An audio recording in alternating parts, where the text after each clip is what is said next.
So first of all, thank you very much and welcome to the BlackSeaX Dual Use Forum today.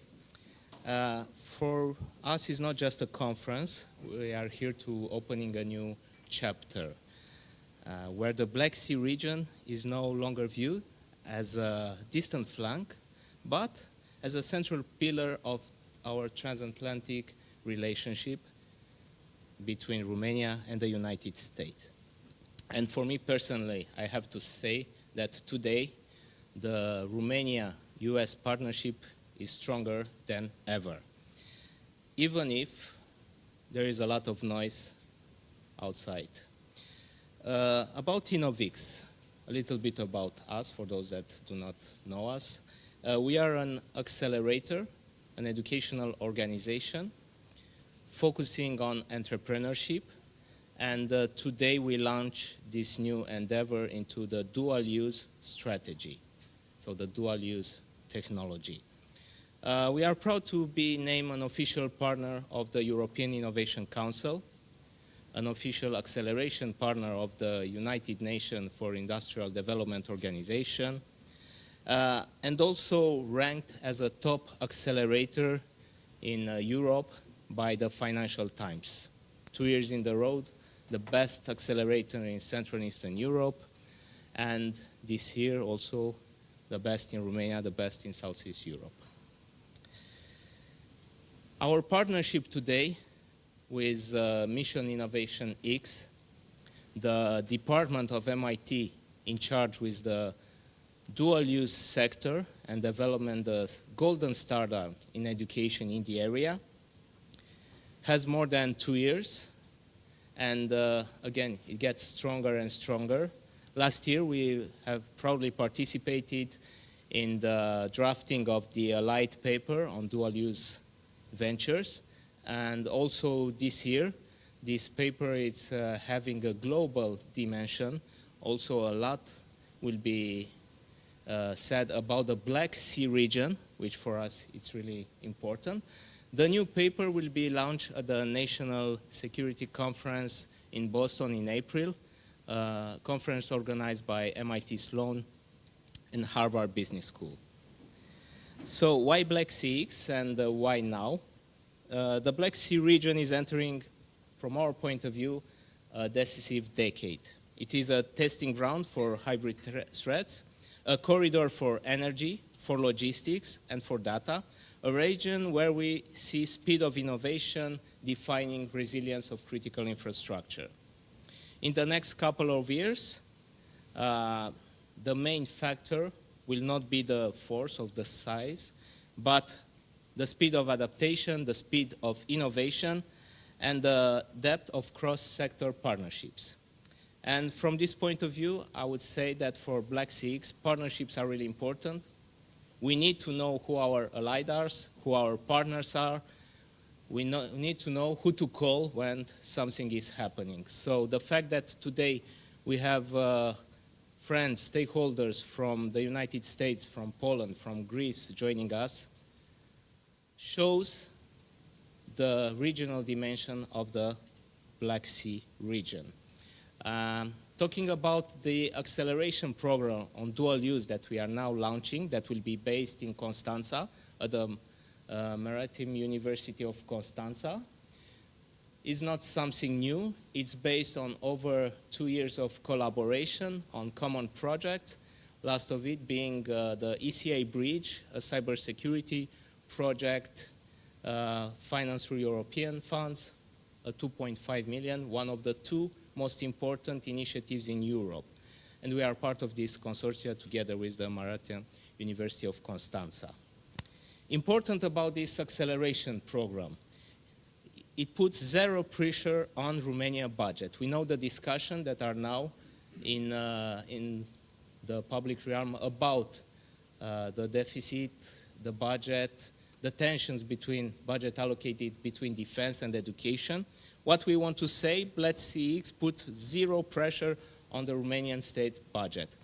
As we have done in the last 7 years, our acceleration are self-sustainable. We do use funding from private sources, from European grants, and from financial institutions. So this acceleration does not require any government endorsement or approval to begin. We do it because it is needed for our country. Last but not least, the transatlantic relationship is strong.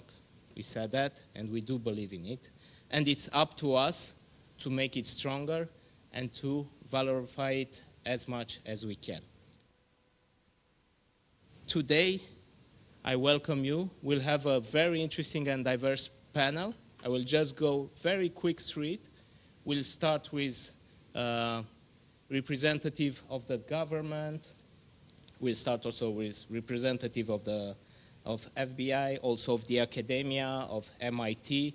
We have representative of the venture capital market, of research labs, of universities. So from my point of view, all the stakeholders that should be part of this conversation. So again, thank you very much. And now we will start with the Deputy Minister of Foreign Affairs, Clara, Professor Clara Volintiru. Oh, we take Sorin. Super, okay, well, let's go with Sorin. Wonderful. Again, Deputy Minister of Defense, yes.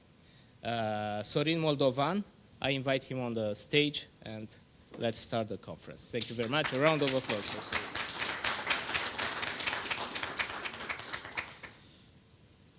Thank you. Good morning, Minister Diaconescu, State Secretary Volintiru. Thank you for letting me speak first. I need to be in the government at the government's meeting at 10:45, so that's why I ask my dear colleague to allow me to speak first. Ladies and gentlemen, first of all, I would like to thank the organizers for the kind invitation to be at this event this morning. It is my distinct pleasure to address this audience and share some points on defense and the utter importance of emerging technologies, our society priorities, and last but not least, cross-sector collaboration as a critical embedder. Military aggression, hybrid pressure, cyber operations, and commercial coercion are no longer a peripheral risk as they are clearly impacting our daily life, unfortunately. Against this backdrop, Romania's defense policy and resilience efforts are shaped by the strategic environment in which we operate. We are a NATO frontline ally on the eastern flank at the Black Sea, directly exposed to the consequences of Russia's war against Ukraine. Romania's national security framework is clear and structured, set through National Defense Strategy 2025-2030. This framework integrates defense, security, and resilience within a coherent national architecture. At the same time, our approach derives directly from NATO's strategic adoption alongside EU's strategic goals. The security guarantees provided through Article 6 of the North Atlantic Treaty are paramount to our society. Against the background of Russia's war aggression against Ukraine, NATO continuously adopts its deterrence and defense posture based on updated defense plans and including with a focus on elevated resilience as a significant embedder of collective security. Our forces, infrastructure, development, and civil preparedness measures are calibrated against NATO requirements.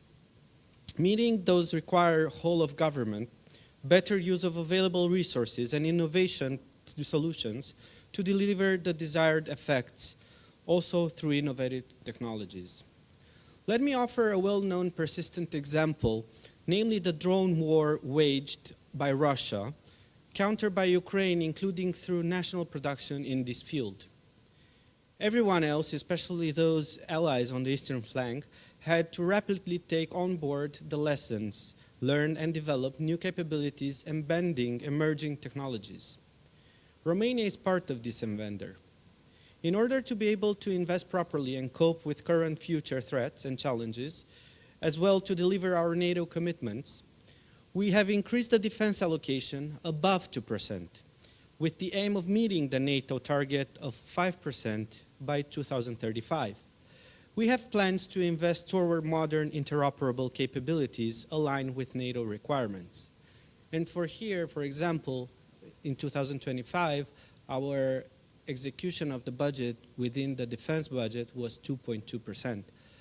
In 2024, we had 2.17. So it's a slight increase, 0.3%. But keep in mind of our economical situation here. We have the biggest deficit in Europe and also the inflation as well.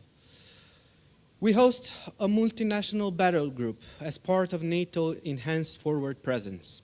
We contribute to regional air policing and strengthening our naval and air posture in the Black Sea area. We continue the modernization of our land forces and the enhancement of our air defense in order to contribute to delivering credible deterrence on the eastern flank and the capacity to receive integrated and sustained ally forces if necessary.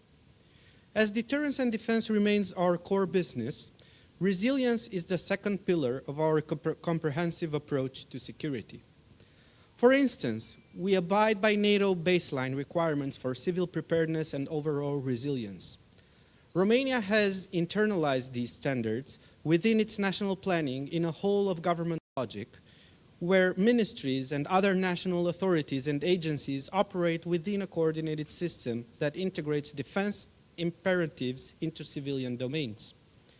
In this context, the Ministry of Defense acts in support of other national authorities, but also put emphasizing on ensuring resilience on its own systems in order to enable continuity of governance. Decision-making authority, political leadership, and military command must remain functional under any form of pressure. At the same time, continuity of essential services is of paramount importance. Energy networks, transportation system, digital infrastructure, health services, supply chains must remain operational in crisis and conflicts. These sectors are assessed not only through economic indicators, but also their capacity to sustain defense efforts. I note in particular mobility and transportation here, for dual use and security of supply chain, including for military logistics. Industrial resilience is an integral component of this framework. Defense capabilities must be sustained over time. Romania is strengthening its national defense industrial base, integrated into allied and European supply chains, and protecting strategic sectors through investment screening mechanisms. These ensures readiness is matched by production capacity and logistical depth. Engagement with the private sector is therefore structured and necessary. A significant proportion of transport, communication, and critical infrastructure is commercially operated. Effective resilience requires predictability, regulatory clarity, and sustained public-private sector. We do not view resilience in isolation. Our policies are aligned with NATO planning process and coordinated with the European Union instruments on critical infrastructure protection, military mobility, and supply chain security. We support greater coherence between NATO and EU efforts, particularly in areas such as energy security, cyber defense, and industrial capacity. At regional level, the Black Sea is central to our strategic assessment. Maritime security, protection of energy infrastructure, and security transport corridors are integral to both national defense and allied posture.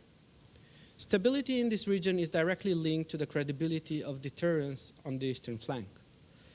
As a state on the front line of the alliance, our responsibility is twofold: to strengthen our own capacity to resist and to contribute meaningfully to collectively defense.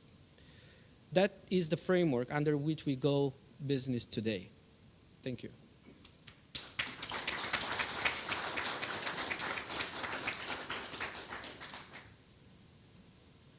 Thank you very much, Minister, for your remarks.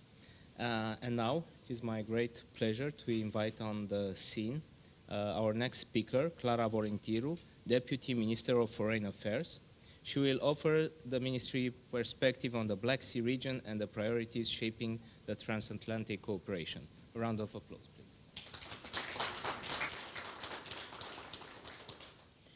I'm so happy that Sorin spoke first, because everything you needed to know, you know now. So I will just try to provide some, let's say, elements of context and reinforce everything that was just said on Romania's position in the current defense cooperation paradigm.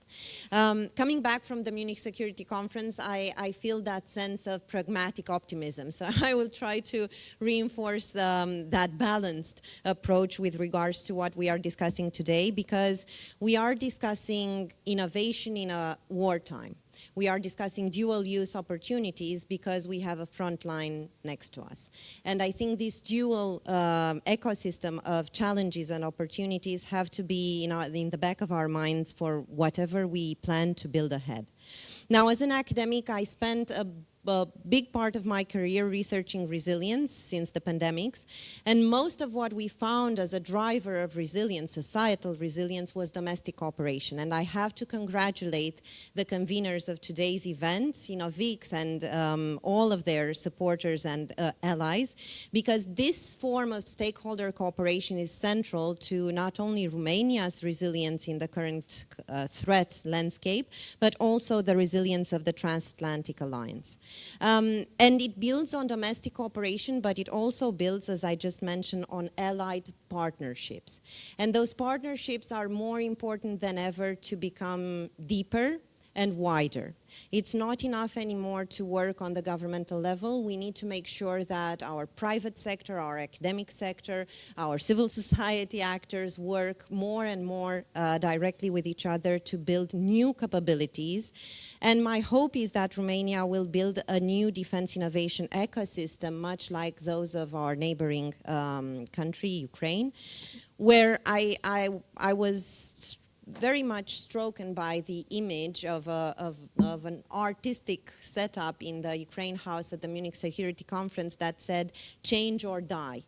And while these things are more dramatic in the context of Ukraine, we also have to be reminded in the business environment that change or die is the ultimate paradigm under which innovation happens. And if wartime challenges prevent also opportunities for reinvention, I think we have a blueprint of what we need in terms of strategic objectives for Romania. And the national defense strategy that was just put forward this last year, it's a very good it's a very good sign of Romania's new built ambitions. And anyone that reads the document sees that innovation is part of our national defense strategy nowadays, and this is a fact that I'm personally very proud of, because it shows vision and it shows agility in the current context. So 3 things I would like to highlight in terms of this defense security paradigm that's based on innovation.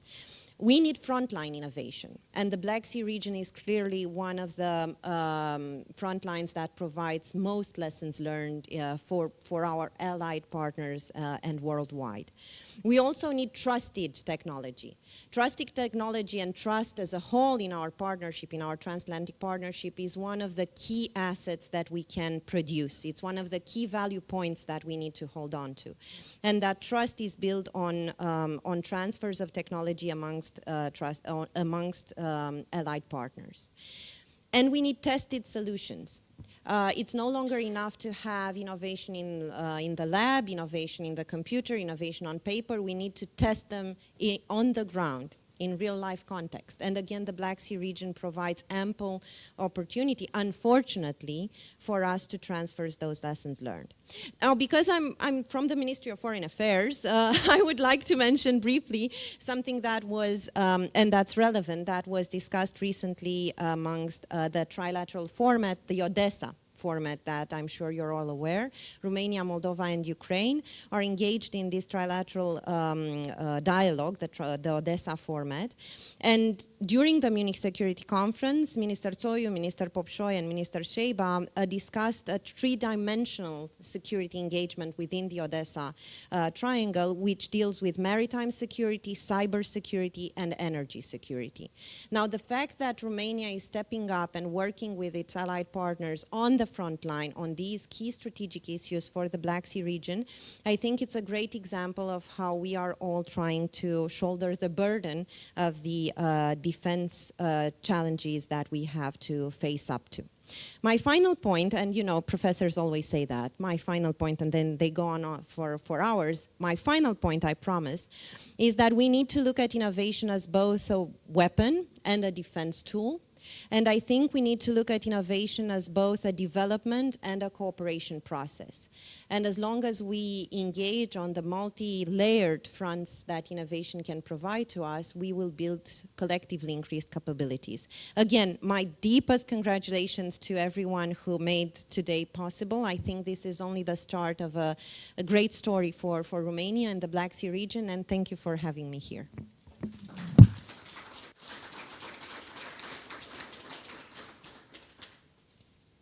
Thank you very much, Minister Volintiru, for your speech. Also today I would like to thank a special institution that helped us gather this amazing crowd for this event. This institution is called Monica Eremia. A round of applause for her. But she's always on the background, but always pushing hard for the Black Sea region. And now I would like to invite our next speaker, Sarah Alwine, Assistant Legal Attaché with the FBI. She will provide a practical view on cybercrime, state-linked threats, and the global security risks shaping today's digital landscape. Welcome.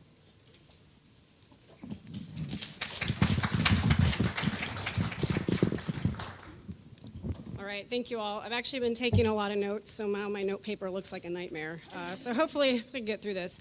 My name is Sarah Alwine. I'm the Assistant Law Enforcement Attaché here assigned to Bucharest, Romania.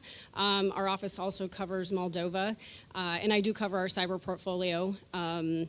Going on my 18th year in the FBI, and I've mostly worked cyber my entire career, so I've really seen the evolution. So as we're talking about technology, I just remember how we used to do things, back in 2008, when we were trying to combat cybercrime, we were trying to figure out nation-state actors, and just the amount of technology that has increased, and I think a big issue for us on the law enforcement side is really the policies and laws keeping up with those technology changes. Because unlike our adversaries, we actually have to follow a law, right? So if our judges are impeding that because they don't understand how something works, right, that allows those actors to get ahead. Just real quick about our FBI presence overseas. We are a domestic law enforcement and intelligence agency, but because the crime does not stop at the border, right? So we do have law enforcement attachés in several countries around the world, and our job is to liaison. So a case agent in the US, a special agent like myself, would be working cases, supervising cases, or managing cases. Overseas, I basically do no work. I don't get to work cases. No, I'm just kidding.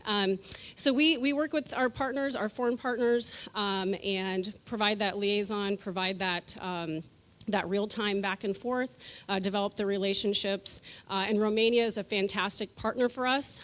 It's actually one of the first places that we placed a cyber ALAT because cyber was so important because the partnerships were so great.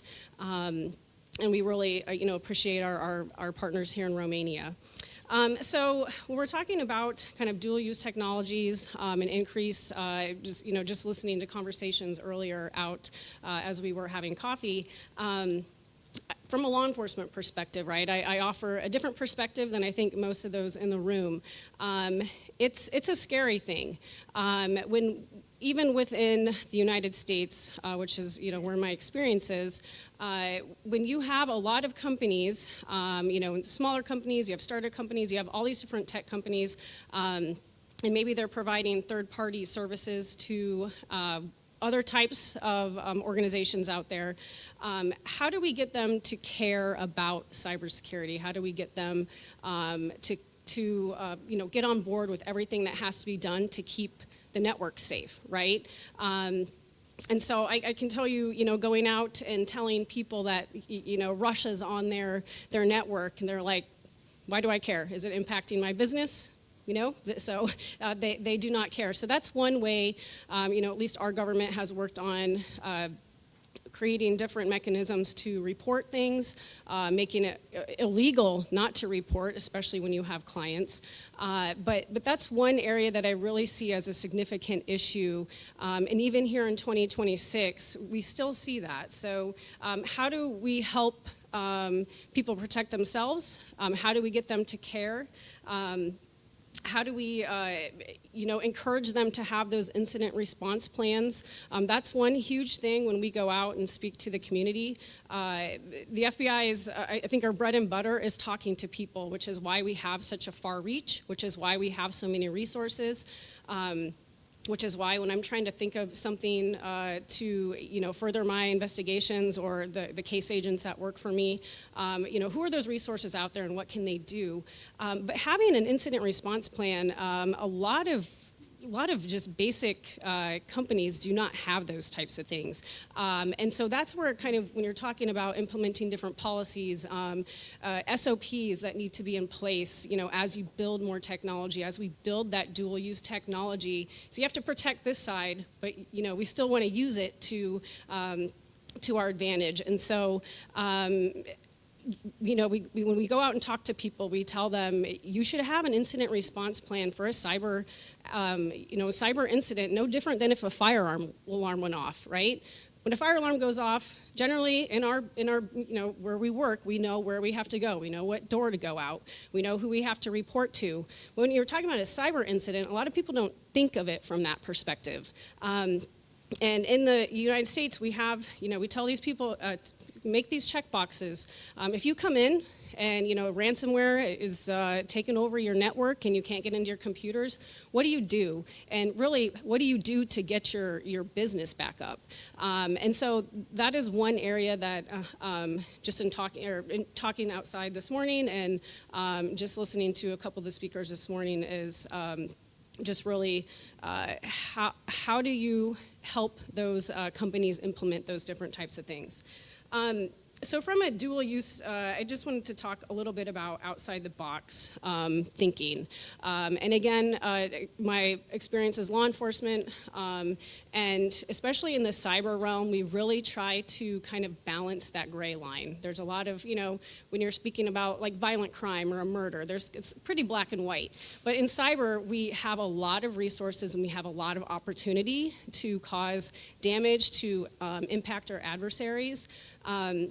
And, I talked a little bit about the legal aspect. We can also toe that line as well. And so one of the ways we do that is really using our private sector partners. And so when we talk about integrating government with private sector, with the community, if we're not all on board, if we're not doing it together, we're losing, right? And so, having these types of conferences where everyone can kind of come to the table. I think especially in the cyberspace, if we're not sharing that information quickly, then we're losing. And that can be said the same for counterterrorism, for counterintelligence. And I think, the average person out there would just be really amazed by the partnerships that we do have and the things that happen behind closed doors on a daily basis. Really quick, I want to talk about a couple of the ways from just outside the box things that we do for our investigations, which include the technology side of it, where we may be using the same things against our actors. So one thing that the FBI does is a network investigative technique warrant. And it's something that was developed over the course of the last few years, and it's unique to every investigation. But essentially, we are sending malware to the bad guy. So what this does for us, if it works, not always successful, but sorry about that. So what it does for us is when you think of an actor using VPNs or obfuscation. I think we're okay now. Obfuscation techniques, it's very hard to find who that end user is, right? So we came up with these NIT warrants, extremely technical, use our private sector partners, use all of our resources, and essentially from that, if it works, what we can do is gain information on the actors' whatever devices they're using, location, and things like that, which is extremely helpful, especially in a cyber investigation, because it's not like someone's, if they're targeting someone. I came from Las Vegas, I was a cyber supervisor there. So if someone's targeting a casino, that person's obviously not in Las Vegas, right? They're somewhere else. So we want to figure out where they're at. And where we did this recently on a big investigation that we had there it's a crypto scheme, but what we tried to do was implement things that made it harder for the bad guys to do their job while we were building out the case. So one of those things was nailing down the crypto wallets that the bad guys were using. And then once we saw victim information or victims sending money to those wallets, we would send legal process, again, something that we had set up with that crypto exchanger, and we're able to identify those victims, reach out to them and say, hey, you're part of a scam. So that was one piece that we were doing that was proactive while the investigation was going. And we, over the course of, it was about 22 months, we think we saved probably close to 300 million of victim money going out the door. And then in addition to that, we are working with hosting providers and our private sector partners because the domains were set up for these fraudulent websites. And we are working with those hosting providers to take those down. Again, the bad guys are using AI just as we are. We've written scripts, they've written scripts, they're burning and churning just as we are, but it makes their job a little bit harder. And again, that was working with our private sector partners to do that.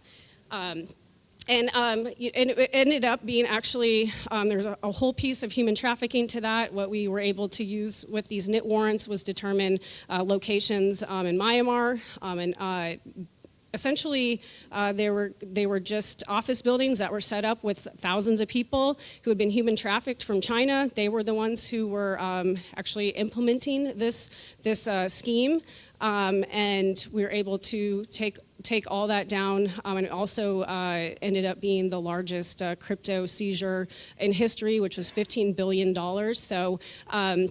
And it's a little bit outside the box with what we're kind of talking about today, but what I hope you take away from this is we all play a part, whether it's academia, whether it's government, private sector, startup companies, whatever it is, we all play a part in this bigger ecosystem of cyber actors, whatever it may be. It could be something small and they're just using your infrastructure. It could be a nation state actor that's hosting a web server, whatever, email server on your company's network. So I appreciate the time today, and like I said, if you take away anything, I would encourage you to think outside the box. Think of maybe ways you can plug in where it may not be apparent.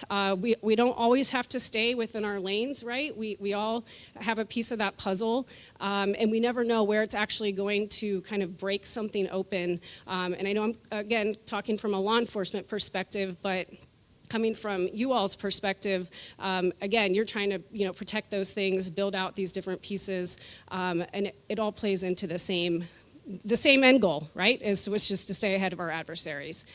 So I appreciate the time and looking forward to talking to some of you all at the break time.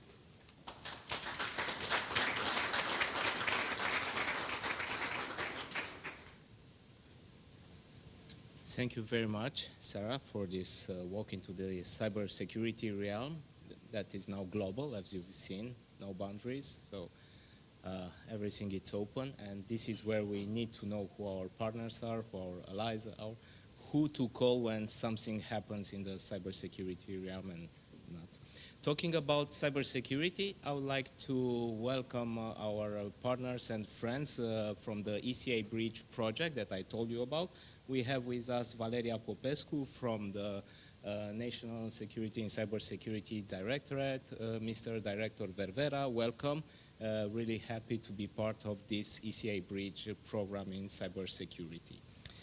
Thank you very much. And now, I would like to invite our next speaker, Cristian Diaconescu, ambassador and former Minister of Foreign Affairs with deep experience in foreign policy, security. Today he will speak about the Black Sea crossroads and the link between defense, energy, resilience in Eastern Europe. It's an honor for me to have you, Ambassador.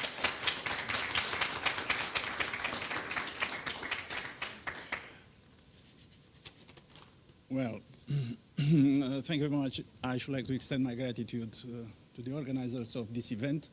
It's extremely important and significant from many perspectives. I should try to figure out some of the ideas, starting from the assumption that, Madam Allen, we know who the bad guys are. And fortunately or unfortunately, there are some aspects which should be addressed from the strategic point of view, from the political point of view, in order for these type of projects to succeed. Otherwise, we can discuss in seminars from the academic point of view, looking forward to seeing the cooperation spirit, which from time to time is perverted in this region, unfortunately. I don't want to be very negative from the very beginning, but what I can tell you is that, of course, let's look a little bit to the Black Sea from the strategic point of view. What we have a region with impact at regional level, but also at the global level. We have a region where the riparian states are members of NATO and European Union, Romania, Greece, and Bulgaria. Only members of NATO, Turkey. Georgia and Ukraine in a certain kind of aspiration to become members of European Union. And the country against everyone, Russia.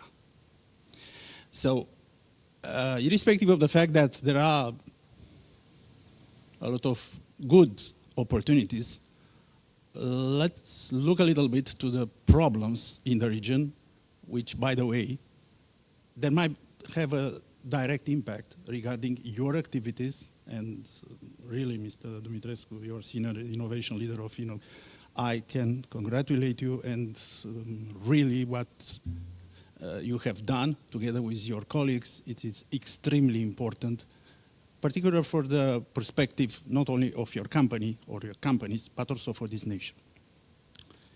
So, I mentioned this type of affiliations to different international organizations because there are strings which are connected in different terms. And of course, this political mandate has a certain kind of impact regarding the decisions which are to be taken inside the region. Secondly, I should like to say that as of 2027, as you are fully aware, we hope, we shall start the exploitation in Neptune Deep. What we need the necessary framework, landscape in the Black Sea in order that this exploitation to be addressed from the economic point of view, okay, to be a benefit for Europe, this type of products which might come from the region in terms of energy. Maybe together with Norway, my best guess is that we can cover everything which is up to be needed in Europe. We shall be lived in peace to have this exploitation going on. There will be no cyber attacks, no military navals traveling around the platforms. It is a question. It is a question also stemming from the fact that it is not a NATO region. It is something in between the continental shelf and the economic zone, territorial sea, about the convention of the sea. Who cares about these issues nowadays? Secondly, about this region.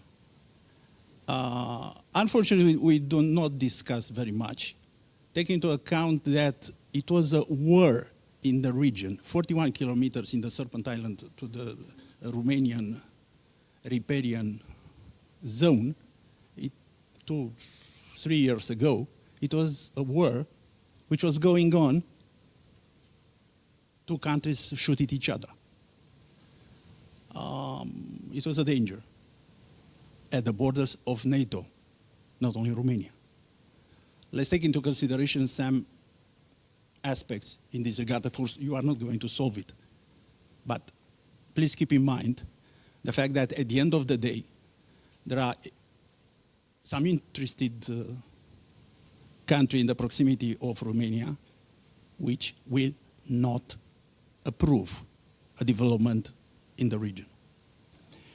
My best guess is that also due to your efforts and your cooperation, different projects will go on, increasing the attention, the cooperation between your companies and Romanian institutions. And really, I welcome here your presence, Madam State Secretary, also the presence of State Secretary Moldovan, because it will be important for you to work together with them and for them to work together with you. Otherwise, none of us, none of you, will not succeed. And last but not least, I shall try to encourage you to have, let's discuss open, a spirit of cooperation like in the Baltic states have in the Baltic Sea. It is important, particularly from the political point of view, to have this kind of attitude.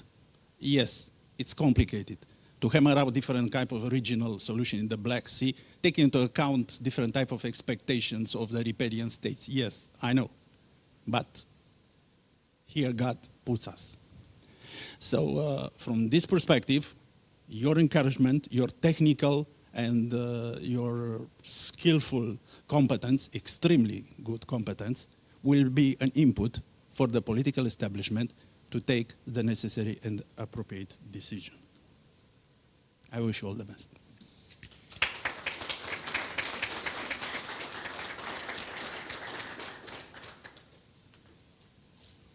Thank you, Ambassador Diaconescu. Now I would like to go to our main guest of today's forum, Mr. Keenan Blatt from MIT Mission Innovation X. He's assistant director at this department that also was the one drafting the curriculum of the Diana NATO that all the accelerators are using right now. Today he will have an extended presentation on the dual-use strategy. We'll also have the PowerPoint presentation. You have the pencil and everything paper in order to take notes, because you will have in front of us, in front of you, one of the most prepared academic personality in the area. So Keenan, please, welcome. Thank you very much.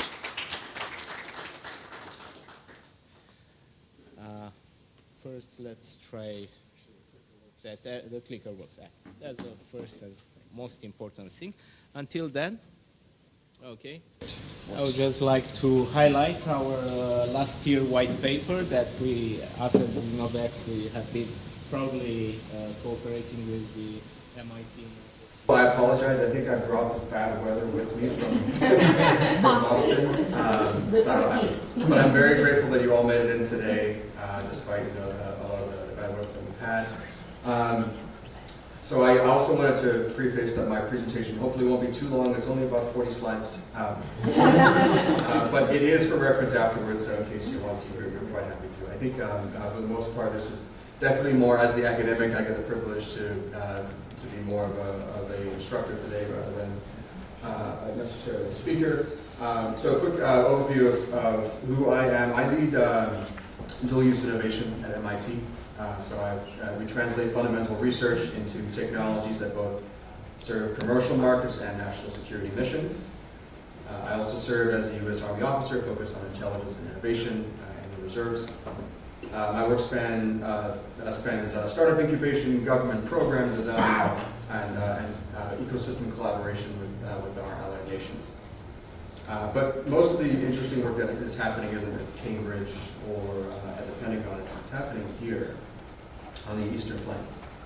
where that commercial and security infrastructure have really fully converged. So I want to go over a couple of themes of today's discussion to keep it relevant and focused. The first is a focus on the dual use sort of convergence that's happening here in Romania. The opportunity, the challenges, and ultimately the next 12 to 24 months as a critical timeline for everyone in the room here. But before I do that, I'd love to get a bit of a flavor of who's in the room. Could all sort of government-related representatives raise their hand? Just want to see how many there are of you. Okay, there's a couple. What about startups? Okay, see there. What about industry, larger corporations? 2 or 3, 4, 5, 6, 7, 4. Okay. Academia? Great, awesome. And then what about VC accelerators, incubators, and banks? Yes. Okay. Yeah, so it seems to be a relatively even split. And you'll find that those are typically the players you'll see in any room when it comes to a dual use conversation or any innovation ecosystem. We'll go over some national strategies and some frameworks to help you sort of understand some mental models about how to think about dual use, and then an actionable roadmap that you can take as one of those 5 stakeholders in the dual use ecosystem. So right now, there's a convergence happening, especially for Romania, but for dual use in general. I think dual use is no longer a ministry of, or defense is no longer just a ministry of defense. It's a national development strategy. It's how you build industrial capacity that generates both economic growth and sovereign security. It's how small nations become essential rather than dependent. Romania already has all the pieces necessary for this dual use conversion with the IT sector with deep technical talents, the automotive and manufacturing base, the Black Sea access that just became NATO's most critical logistics corridor, and you've proven that you can move at speed when it really matters. So the question isn't really, can you build a dual-use innovation ecosystem? You're already doing it. The question is whether you can institutionalize it before crisis shifts to peacetime thinking, and you can build the frameworks that you've made over the past 24 months into a permanent state of being. All right. So I wanted to quickly go over some of the convergence happening in the U.S. There's no question that the $1.3 trillion gorilla in the room is always going to have a presence. And the U.S. has typically had about a 50 to 70 year head start when it comes to defense innovation. But the size is also the hindrance for some of our national development. I think that the advantage that Romania has is the flexibility to collaborate with allied nations and the ability to pivot more quickly than a larger institution like the U.S. But the benefit is that there are pre-existing frameworks and mental models, structures, programs that we put in place that you can take lessons from to build your own. These are just a couple of organizations and how their funding is typically allocated between the Office of Strategic Capital, Defense Innovation Unit, National Security Innovation Capital, the Air Force Innovation Office, and so on and so forth. The so what here is that 3% of that $1.3 trillion budget goes towards research and development and innovation as a congressionally mandated requirement. It's one of the best things that the U.S. ever did when it comes to innovation, because it forces those individual groups that you see here to make space for dual-use technology. So these are structures that you can take, study, figure out what works for you, and implement into your own systems. So let's talk about what dual use actually means, because let me be precise about what it means as a national strategy. It's not about taking military technology and finding civilian applications, and it's not about defense companies diversifying into commercial markets. Dual use as a strategy means building national capacity that simultaneously generates economic growth and sovereign security. So 3 examples of what this looks like in practice. If you look at Israel, oh, interesting. There's some weird icon issues happening there, but that's fine. If you look at Israel, they have a mandatory military service that creates a network where 18-year-olds learn systems thinking, leadership under pressure, and technology problem solving. When they leave the IDF and they start companies, and Israel becomes a startup nation as a result. The military doesn't just defend the state, it builds the innovation base that funds the state. If you look at Estonia, after Russian cyber attacks in 2007, they didn't just build better firewalls. They made digital infrastructure their primary defense layer.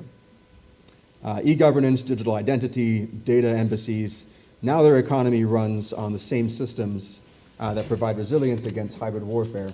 Defense spending has become their economic infrastructure spending. When you look at Taiwan, semiconductor dominance isn't economic policy separate from defense policy, it's both. The TSMC makes Taiwan essential to global supply chains, which makes invasion economically catastrophic for any aggressor. So they've used chips as a deterrent. You can't sort of frame yourself as dual use or not dual use in terms of vertical of technology. It's a strategy for innovation and de-risking. From the entrepreneur perspective, from a startup perspective, it allows you to determine credibility, both from a government partner and a commercial partner. It allows you to diversify your funding, de-risk your tech, and puddle jump in between large government contracts by using commercial funding to scale and operate. From the nation perspective or the government perspective, it's a strategy that can help bolster your economic and your infrastructural strength.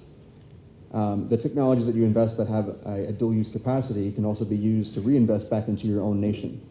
If a 3D printing capacity that is used to rebuild bridges for wet gap crossings in the Pacific is invested in from a Romanian bank, the same technology can be used to rebuild the bridges that are within Bucharest or Constanța, for instance.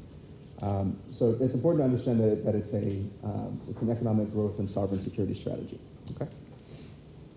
All right. Another model that we found very effective, the reason why I asked you all to raise your hands about what category you fall under is because building the system that I talk about here requires 5 types of actors working in coordination. Oh, I went back one. 5 types of actors working in coordination. Most countries have 3, but the successful ones all have 5 working in unison. You have startups, which provide speed and iteration. I think I saw 4 or 5 in the room. They test new approaches with legacy system constraints. They can move from prototype to development in months, not years, but they have a struggle because they typically die within 18 months due to extended procurement decisions if they don't have the appropriate support. Academia provides fundamental research that becomes IP. We have a talent pipeline that understands both technical depth and application. We have testing grounds for early stage concepts. And ultimately, Romania does have this in spades. You have strong technical universities and research capacity already. Government is the one that provides the demand signal. They determine what problems need solving. They are the procurement authority. They can buy solutions. They are also the risk tolerance. They can fund unproven approaches. Romania does have this impartial, right? There's a clear demand signal, but procurement speed is the constraint. However, there are a number of policies, especially as of December, that are aimed at solving that problem. Risk capital needs to be patient enough for hardware, 18 to 24-month development cycles.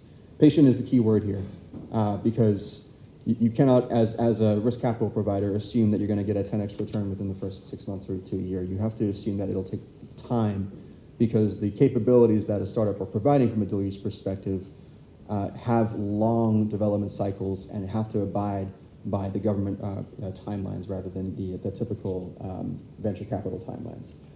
Risk capital has to be smart enough to evaluate dual use market dynamics. They have to be connected enough to navigate government customers. And this is a gap that I think Romania can fill. Right now, there is limited domestic capital that understands both VC and defense, and that can change. It is an education challenge. It is not a budget challenge or a policy challenge. And the more that you're able to open yourself up to foreign direct investment, the more flexible you'll be able to be when it comes to providing risk capital to startups. And then finally, industry. You have manufacturing scale that startups can't achieve alone, distribution channels into existing supply chains, and they can maintain and upgrade systems over time. Romania already has this with automotive, manufacturing, and defense primes. Most ecosystems fail because they optimize for 3 stakeholders and ignore the 2. Silicon Valley has startups in academia and capital, but they struggle with government coordination and defense-grade manufacturing. Traditional defense ecosystems have government, industry, and some academia, but no startup speed and no risk capital that moves fast. You need all 5 to play together nicely. And unfortunately, the reason why those lines are dotted is because none of these people talk. And it is your responsibility to turn that dotted line into a solid one. All right, so why traditional procurement breaks? Traditional defense procurement was designed for a different era. It assumes technology changes slowly, requirements can be written years in advance, the winning bid will deliver a system that lasts 20 to 30 years, and risk should be minimized above all else. Let's talk about the graph here real quickly. The threat evolution is a continuous cycle right now, especially on the front line of Ukraine, where those cycles are maybe 6 to 8 weeks, if not less. But technology advancement is growing at an exponential level. The gap you see here between the technology advancement and threat evolution is what I would call the zone of disillusionment, or the trough of disillusionment. It's the lack of connection between the advancement of technology and how quickly capabilities are scaling. And then the bottom line there is the procurement cycle that's typical for most defense spending. So this is the traditional model.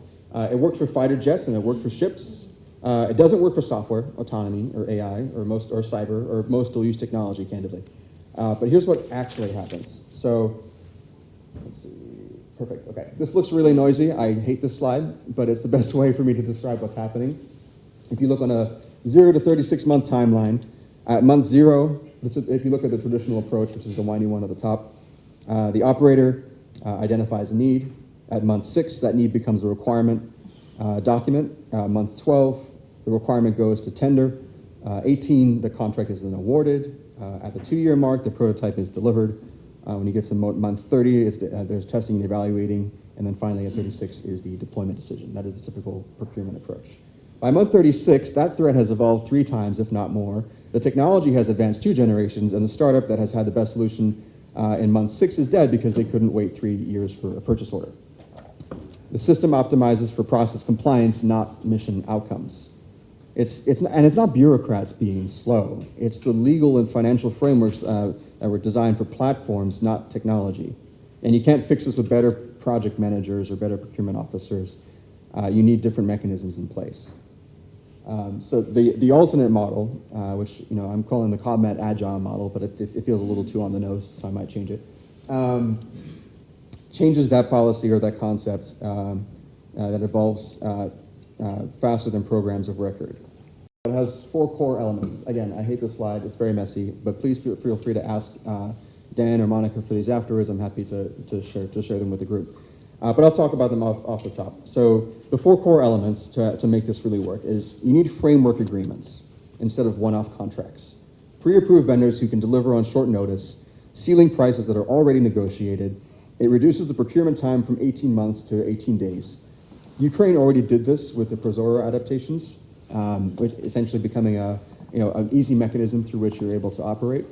And Romania started this with the port of Constanța and being able to move quickly with some procurement. You need competitive trials on a regular cadence. Think of quarterly or semi-annual competitions. Operators test set solutions in realistic conditions. Winners get framework orders and catalog slots. Losers know exactly what to improve for the next round. An example of this would be Ukrainian drone procurement, which does trials every 3 months, and winners go to the front line immediately. Or Anduril recently launched the AI Grand Prix as a means of immediately deploying technology into the front line, and also, I guess they offer a job to the winner. Then there's the catalog approach with dynamic requirements.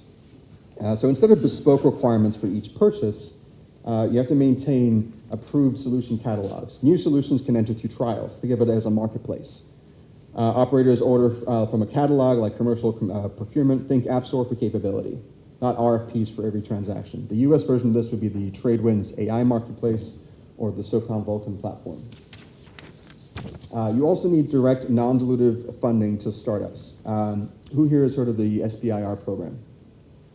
Okay, there should be mostly Americans in the room. So really quickly, the SBIR program was a congressionally mandated requirement that I mentioned. 3% of the total defense budget goes towards R&D. That R&D money then gets split between the services of Army, Navy, Air Force, and each of those individual services have their own research branch. AFWorks, Office of Naval Research, Army Futures Command, etc. Each of those individual research branches can then open up a tender of sorts, a solicitation called a broad agency announcement. Think of it as an ad of the problems that they need solved. And then once that ad is open, they do these cycles 3 to 4 times a year called topic solicitations, open or specific. Basically what this means is that it's an opportunity for US startups to get funded by the federal government to work on dual use challenges. And the money is non-dilutive, they don't take equity. For all intents and purposes, it's free money that you can put towards prototyping. It's hard, though. It takes a lot. It takes a lot operationally to get yourself set up for that kind of situation. But the benefit is that you can use it to de-risk your technology and to focus on prototyping while you're going after scaling and operations. So while you're hiring your CTOs, you're getting more lab space, you're building up your office space, and you're focusing on business development. You can use your commercial funding for that, and you can use the non-dilutive funding from the SBIR grants to be able to de-risk your tech and prototype and mature. So small grants, 50 to 500K to get the prototype going, and then larger contracts, 1 million to 10 million tied to framework agreements. It doesn't require startups to give equity, like I said, and ultimately it's a great platform. But this isn't theoretical, though. This isn't just a suggestion. Estonia runs this for cyber, Israel runs this for counter-drone systems, and Ukraine operationalized this under fire, and it's why their innovation pace is far faster than Russia's, despite massive resource disadvantage. You guys are already halfway here, right? You proved during the logistics crisis that you can move fast when you have to. The question is whether you formalize it before peacetime thinking returns. All right, how am I doing on time? Good. All right, so the roadmap. So right now, you have an opportunity. I mentioned this convergence. You have 12 to 24 months to institutionalize what you learned during crisis mode. And after that, that institutional memory will fade. Personnel rotates, budget cycles reset, and you're back to peacetime procurement thinking. So here are 4 moves that can create the foundation. They're sequenced. Each one sort of enables the next. So just think about that in mind. And they're all achievable within your current legal and budgetary framework. Let's think of them as sort of a 4-move chess match. All right. So move 1. Interesting. It took away all the spaces in my sentence. All right. So institutionalize wartime procurement as peacetime innovation policy. So take the emergency procurement mechanisms that you developed during the grain crisis and make them permanent for dual-use technology and critical systems. You've already proven these mechanisms work: framework agreements, accelerated timelines, direct engagement with non-traditional vendors. The legal precedent already exists. The institutional knowledge already exists now. If you let it expire, you'll spend the next 5 years trying to recreate it. So the time is now. The systems that kept the grain corridor functioning, logistics, coordination, port operations, supply chain visibility, communications, those weren't just commercial systems. They were infrastructure that became strategic overnight. The next crisis won't wait 18 months for a procurement cycle. So first, you need to identify which emergency measures worked for you. Framework agreements for rapid deployment, an expedited approval process, direct contracts with technology providers who can move at speed. The second is you need to create a legal carve-out for dual-use technology. Not all procurement, just technology with both commercial and security applications. This keeps traditional procurement for platforms while enabling speed for innovation. The second, you need to create a legal the third, you need to establish a standing innovation procurement track. Quarterly competitive trials, like I mentioned, for specific capability areas like autonomy, logistics, software, communications, cybersecurity. Winners then would receive that framework order and enter into the approved vendor catalog much more quickly than a bespoke contract. And then fourth, set the budget allocation. Over 2% is very impressive given the timeline that you guys have had already. 5% by 2035 is incredibly impressive, and I certainly think it's possible because that critical infrastructure budget creates meaningful demand signal for startups. They suddenly understand, okay, if this is what we're investing in, we have the demand signal that we can push forward and invest in this technology. But you don't need to build this from scratch. You just adapt what you've already done under pressure. All right. Move 2. Build the national startup legal and financial stack. Okay. This is a very boring looking slide, but I promise it's actually one of the most important. You need to update your legal framework to make it easy for startups to form, fundraise, and grant equity to employees. Right now, Romania loses startup talent to Estonia, Poland, and the UK. Not because of market size or capital access, but because the legal friction is too high. Simple things like recognizing safe notes, making equity compensation straightforward, and allowing venture fund structures that foreign VCs understand. So if you want dual-use startups, the companies building logistics technology, defense systems, critical infrastructure tools to scale in Romania rather than relocate, you need infrastructure that works at startup speed. So how do you implement this? First, you recognize venture capital fund vehicles that foreign investors use. Limited partnership equivalent or similar structure. This allows international capital to invest without creating custom legal entities for every single deal. Second, recognize safe notes and convertible instruments in your civil code. Startups use these for early fundraising, and if Romanian law doesn't recognize them, then startups either will relocate or spend legal fees for creating workaround. The good news is that I think as of December, there's emergency ordinance number 73/2025. Basically, it establishes a fast-track legal framework for strategic investments in the national defense industry, aiming to modernize, expand, and secure critical production and service capabilities in support of national security interests. The second emergency ordinance that was put also very recently, I think in November, for the implementation of EU's new Security Action for Europe, or SAFE instrument, enabled accelerated coordination defense procurement. So basically the recommendations that I'm making here as of December are already being put in place. So I get familiar with them because they'll ultimately be a terrific tool for startups to be able to engage much more quickly when it comes to equity. If your technology aligns with the national defense industry strategy, you now have a clearer, faster pathway to scale through state partnerships and EU funding. But you must be prepared for rigorous national security vetting and high degree of government oversight regarding how your capabilities are used, unfortunately. But it is the same process for the US right now. Third, simplify employee equity for LLCs. Employee stock ownership plans and stock options make these administratively simple and tax advantaged. It's easier to grant equity in a Delaware, if it's easier to grant equity in a Delaware C corporation than it is for a Romanian, I think it's called SRL, then your best technical talent will join foreign nations. And then finally, you need to create a clear path for government contracts to count as fundable milestones. That's important. When a startup wins a MOD contract or framework agreement for critical systems, VCs should see that as a validation, not a red flag. So you need to define what qualifies, what revenue recognition looks like, and ultimately how IP works.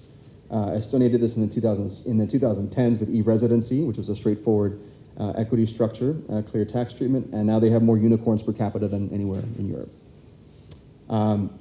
The benefit to this is that it removes friction, and it costs almost nothing. It's just legal clarification. All right. Move 3. All right. So this ultimately is a model that MIT, specifically our group, developed to help you understand startup readiness across technology, customer, and funding dimensions, both for commercial and security contexts. Right now, different ministries evaluate startups differently. The economy ministry looks at commercial potential, defense ministry looks at technical specs, infrastructure agencies look at operational reliability. Nobody has a really complete picture. So this scorecard gives a common language. One of the biggest challenges I see constantly when it comes to dual-use innovation is a lack of translation. So this common language helps you understand ultimately, the identity of every single dual-use startup that you're going to come across. If you look at right now, the 3 axes are focused on technology readiness level, which hopefully most people know what that is in this room. Customer readiness level are their potential customers and users, and funding readiness level is their funding to sustain and grow. And then you take those 3 axes and you put them on 2 planes, both from a mission perspective and a commercial market. I'll give a quick example for how this would work in practice. If you are a dual-use startup, let's say it's Revenant, and you are a TRL4, but you have secured, let's say, 2 phase 2 SBIR grants or non-dilutive funding grants, you might be considered a mission funding readiness level 6 or 7. If you've had MOUs or letters of interest from defense customers and you've conducted trials in a austere environment or a field environment, you might be considered a mission customer readiness level 4. If you've secured Series A funding and you're going after your Series B, you might be a commercial funding readiness level 6 or 7. And if you have revenue from sales, you have an ongoing sales pipeline, you might be a commercial customer readiness level 4 or 5. Right? Now, this is a great tool as initial understanding of who you are as a startup.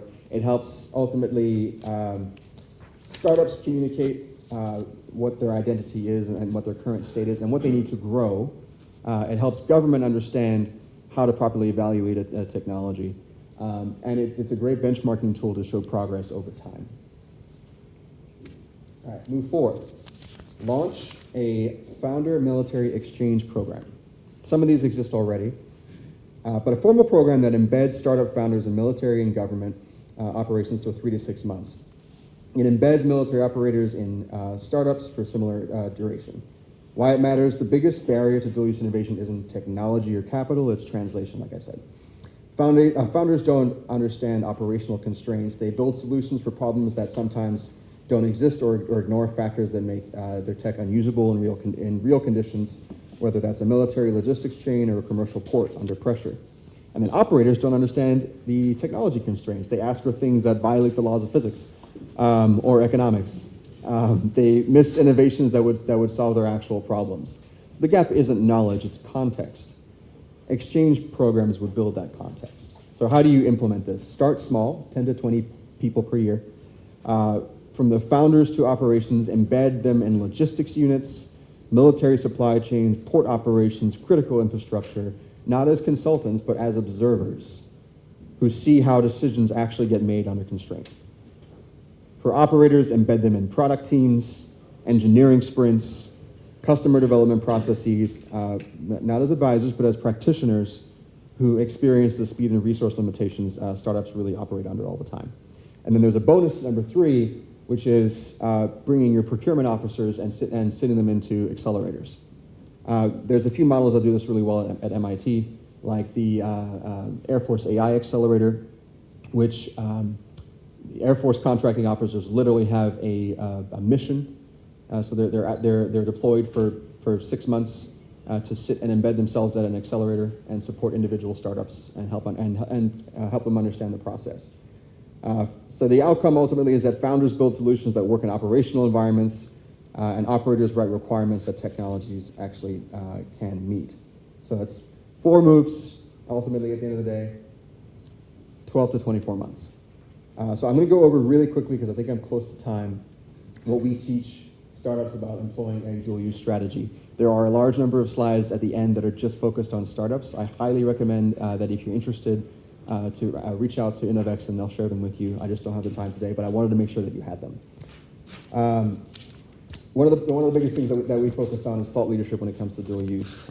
We believe that there is a strong symbiosis between education and tech transfer, specifically deep tech innovation. MIX runs a series of classes throughout the year that are targeted at startups, universities, government, all the other stakeholders that I've previously mentioned. And what we found is that those classes tend to introduce research opportunities through osmosis, through conversations that happen naturally in between breaks, through insights that you can relate to and connect to and ultimately have parallel conversations. But what we ultimately teach startups is that you have to see it as a strategy for your own company. Do not see it as a sector that you're in or out of. It is 100% how you can use it to de-risk your technology and to diversify your funding and ultimately win on both sides. So with that, I would say merci, thank you very much. I appreciate the time today, and I'm perfectly on time. Thank you.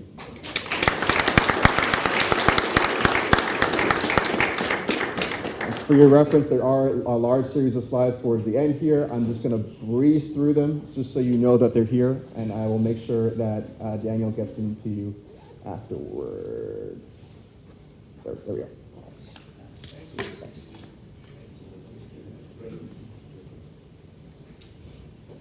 Super, thank you, Keenan. Now that we plunge into the academia realm, before the next panel, I would like to acknowledge the presence in our room of other academia representatives. I would like to mention Dean Ioan Dura from Ovidius University of Constanța. Thank you for joining us. Also from ASE University, we have Professor Liliana Crăciun with us, and also Sfera Stamule. Thank you for joining us. And now I will invite Anna Bogulka, our colleague from InnovX, on the stage to introduce the next panel, Academia Alliance for Accelerating Dual-Use Technologies. And Anna, you have the floor.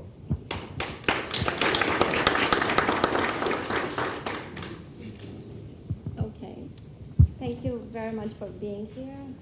Very warm welcome from me too, on such a very difficult day, I would say. I have to start by saying that I deeply relate to everything that has been said so far, even on an emotional level. This is why I actually changed my introductory speech. Let me put forward an idea that I think comes from evidence, and this is the fact that if we analyze almost every piece of serious material related to the Black Sea region, starting now up to 2030, what we see is that all of them converge. Sorry, I have an issue with my sound. To a sort of an uncomfortable truth, which is that the level of threat is actually outpacing what we now have in terms of structures and institutions. And I think this is a sort of truth that we have uncovered from the speeches before, from both Clara and Keenan. The conventional response is normally to form a committee, to draft a strategy, to wait for Brussels to give us the direction, or to wait for other international institutions to drive us. And this is why I would say that we decided to somehow address a different question, being what happens if we don't wait, and how can we act faster in order to shorten these cycles that are structurally too long for what is going on around us. And I think the answer actually to this question is BlackSeaX, what we are seeing here today. It is a sort of a running alliance, let's say, and I believe that, again, judging from the speeches, the previous speeches, the word alliance is actually somehow the word of today, and I believe the word of the year, actually. This alliance is anchored in InnovX, which I'm deeply proud and privileged to represent here today. It also reunites the Bucharest Academy of Bucharest University of Economic Studies, sorry, that would be the correct name.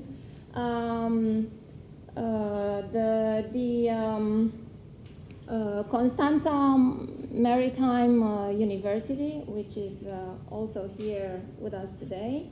And also Eli, yes, as let's say a sort of a precision science node of this alliance. All of them would be designed to operate in shorter innovation cycles because this is the tempo that the threat environment is requiring today. I would say that InnovX has proven track record moving founders from a working prototype to what is the real operational deployment in deep tech, in dual use, in cybersecurity, in cyber physical protection, selling both into the commercial space but also into the security space. I believe this is a rare and highly specific competence. And this is why InnovX is the spine of this alliance. ASE brings something that the technology world chronically left apart, which is the economic translation. Then we have the Constanța Maritime University, and this offers us the operational environment to test all these ideas. And obviously the ally partnership. All of them are forming the living system that we are going to hear about today. And this is why we are proposing to you now the BlackSeaX, which is an accelerator built as a private, as Dani mentioned very well, and academic alliance led by InnovX. I am happy to invite on stage to share thoughts on this alliance today Mr. Paraskiv, actually a collection of high-rank academics. Mr. Paraskiv, which is the Vice Rector of the Bucharest University of Economic Studies. Mr. Raicu, Rector of the Constanța Maritime University. Mr. Nicu Iancu, former Rector of the National Intelligence Academy, VP Maritime Cybersecurity Center of Excellence, and proud Chief Strategy Officer with InnovX. And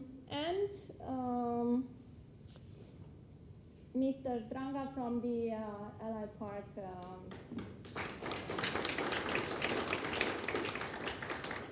You are free to choose your seats. I'm basically here just because a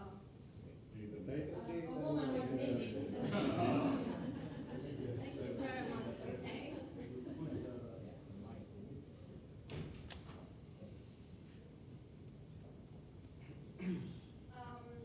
Okay, we are very lucky to benefit from the physical presence of everybody here. So I'm going to start with Nicu, if you agree. We have a collection of questions here that have been already prepared, but if you would like to relate to the previous conversations, that will also be very helpful. So, Nicu, can you please share with us your thoughts on InnovX and InnovX involvement, and why is InnovX engaging in such an initiative? First of all, thank you very much for having me. It's a really great initiative and a really great pleasure and privilege for me to attend this meeting today. Actually, this is a kind of inauguration of the BlackSeaX initiative. We envision as being a really dynamic accelerator that this idea is built on our previous experience on similar programs InnovX already provided in various sectors.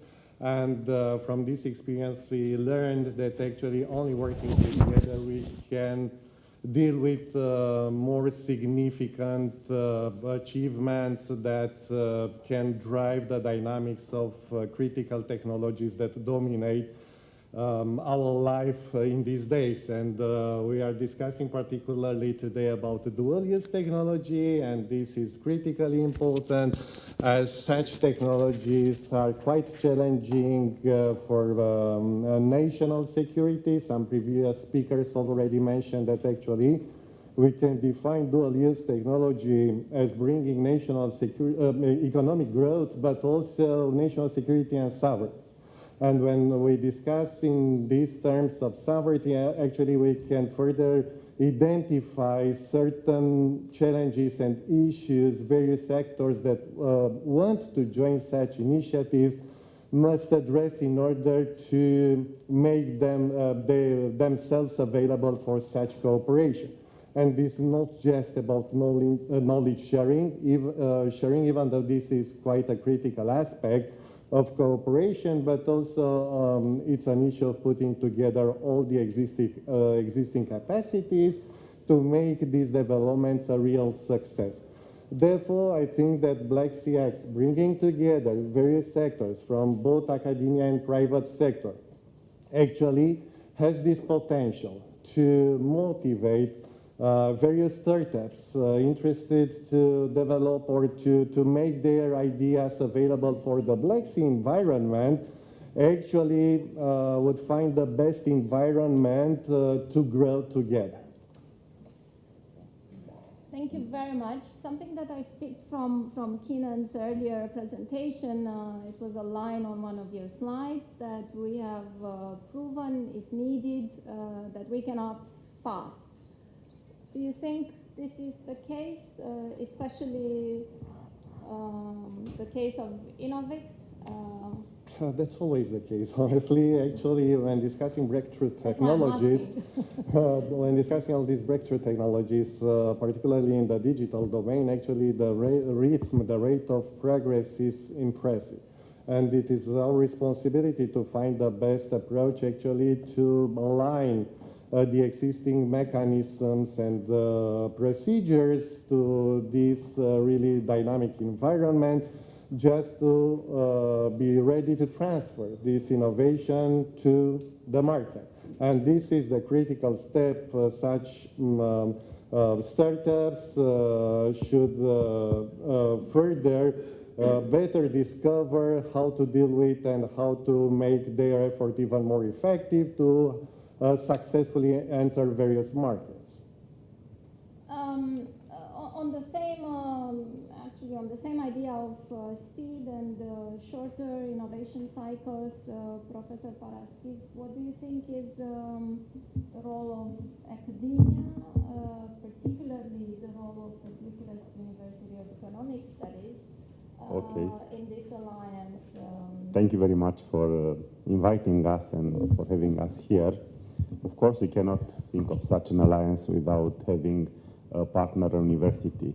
And this purpose of complementarity, it's essential for the success of such projects. So when we were asked to be part in this project, we accepted with great pleasure, because in our university we have tradition and we have some similar projects already developed, also with Maritime University of Constanța, but with some other partners in the region, in the respect of building economic resilience and building economic forecast for future. So our component will be mainly from the economic perspective, and also our input will be with the Faculty of Cybernetics in the field of developing projects, cybersecurity, big data, which are key elements for this alliance.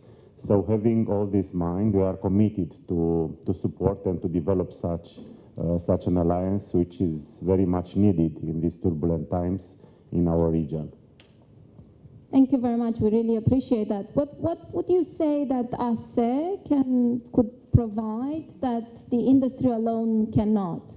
We were talking during the break, during coffee, about policy, commercialization, partnerships with the industry. Of course, first of all, we can speak about projects meant to release some public policies in the field, and then also we can be involved with our professors, with our PhD students in this field of economic resilience, of cybersecurity, or supply chain and logistics, which are key issue also for our university. We developed some learning programs and projects in this field, and we also created an ecosystem in this field. We have the Society for Entrepreneurial Studies. We have here some representatives of them present in the room. We can discuss more if you want afterwards in terms of the project already developed, but also we can bring the necessary manpower in order to support the development of such an alliance.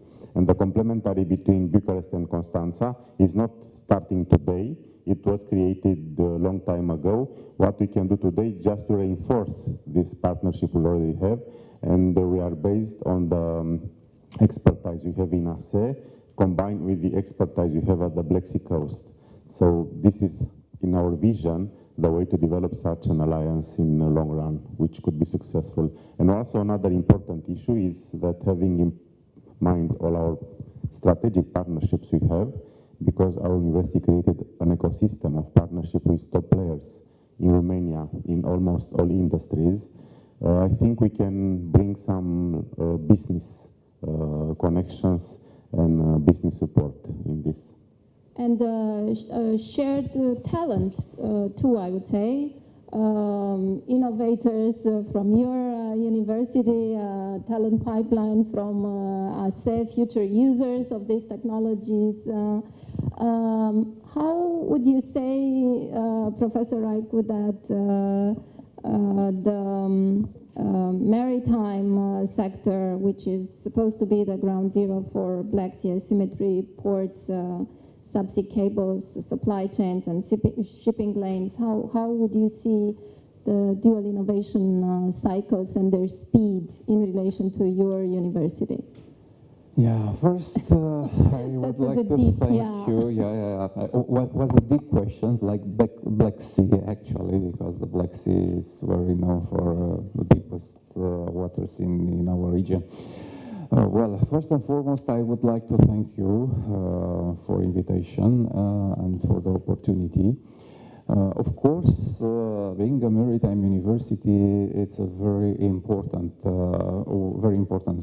fact and quality here, because we are not only oriented to maritime transport, only to logistics, but also we are a technical university. And being a technical university, of course, we are not only open to different technology, but also we were involved during time in developing this kind of technologies and even infrastructures, starting maybe with cybersecurity, maritime cybersecurity from 2017, and advancing to different technical domains like quantum computing. Of course, we cannot build a quantum computer, but we can act quickly in the terms of quantum communications.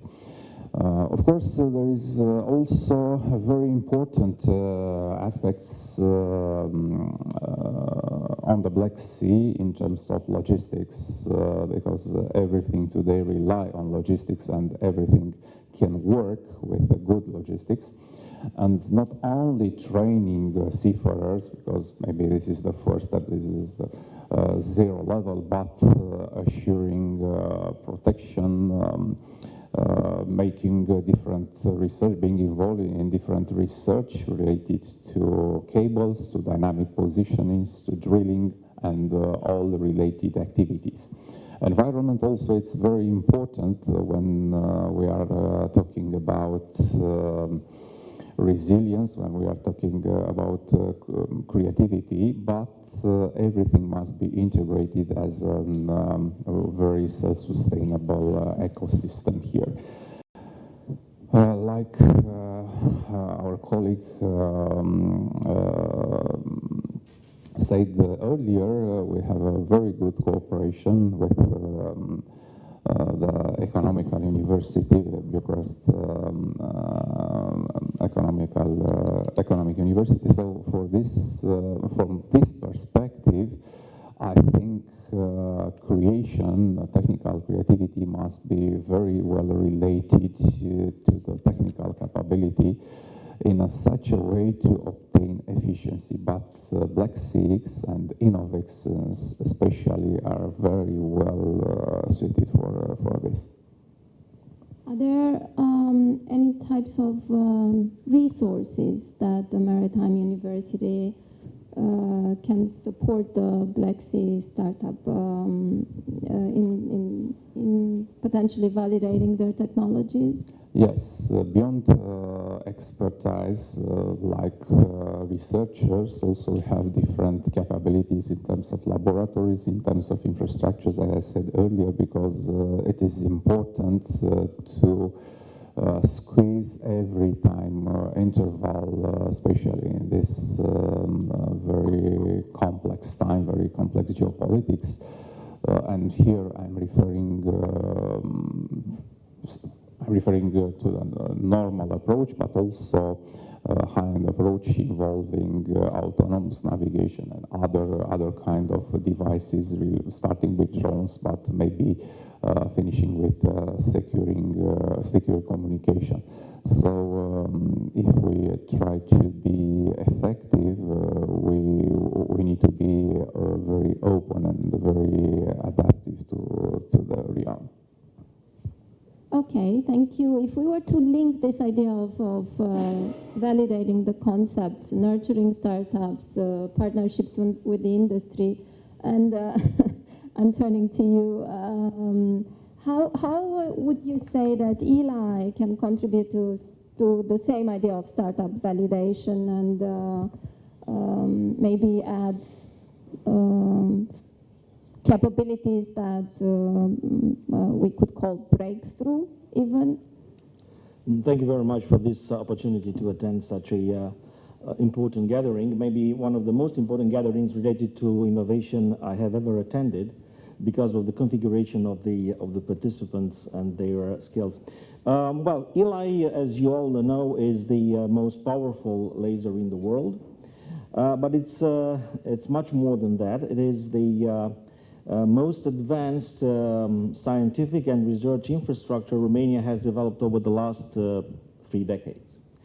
It's an international project. ELI was created with the support of European funds and is the host of a multinational team of around 50 people coming from more than 20 countries. And it has a very generous infrastructure that can be a contribution to such a generous initiative, this alliance that is about to be formalized. This is the initial discussion. I don't have the mandate to discuss about formally joining the alliance, but I like very much the spirit of this initiative. So ELI is a platform. ELI could become a hub. ELI could play a role of facilitator and enabler, bringing together experts from various areas, from the civil society, from the business community, but also from the public administration. I think the government should be part of this picture from the very beginning, and I am sure that the ideas that we will discuss today will have some impact on public policies regarding innovation in the years to come. But let me bring, let's say, a strategic perspective of our discussion to continue the ideas, or to elaborate a little bit on the ideas expressed by Secretary of State Volintiru and Ambassador Diaconescu. I think this alliance, our initiative, answers a need, a very important need, the need to provide answers to 3 imperatives of this day. I would start with deterrence, defense, and then resilience. We like it or not, we are not yet in the state of war in this region, but we are in the middle of a global conflict and a global competition. And I think the perspectives of an open conflict in this region should not be underestimated. So this is our answer. In this perspective, I think Secretary Volintiru is right. Innovation has become a weapon. What are we supposed to do in order to use that weapon wisely, effectively?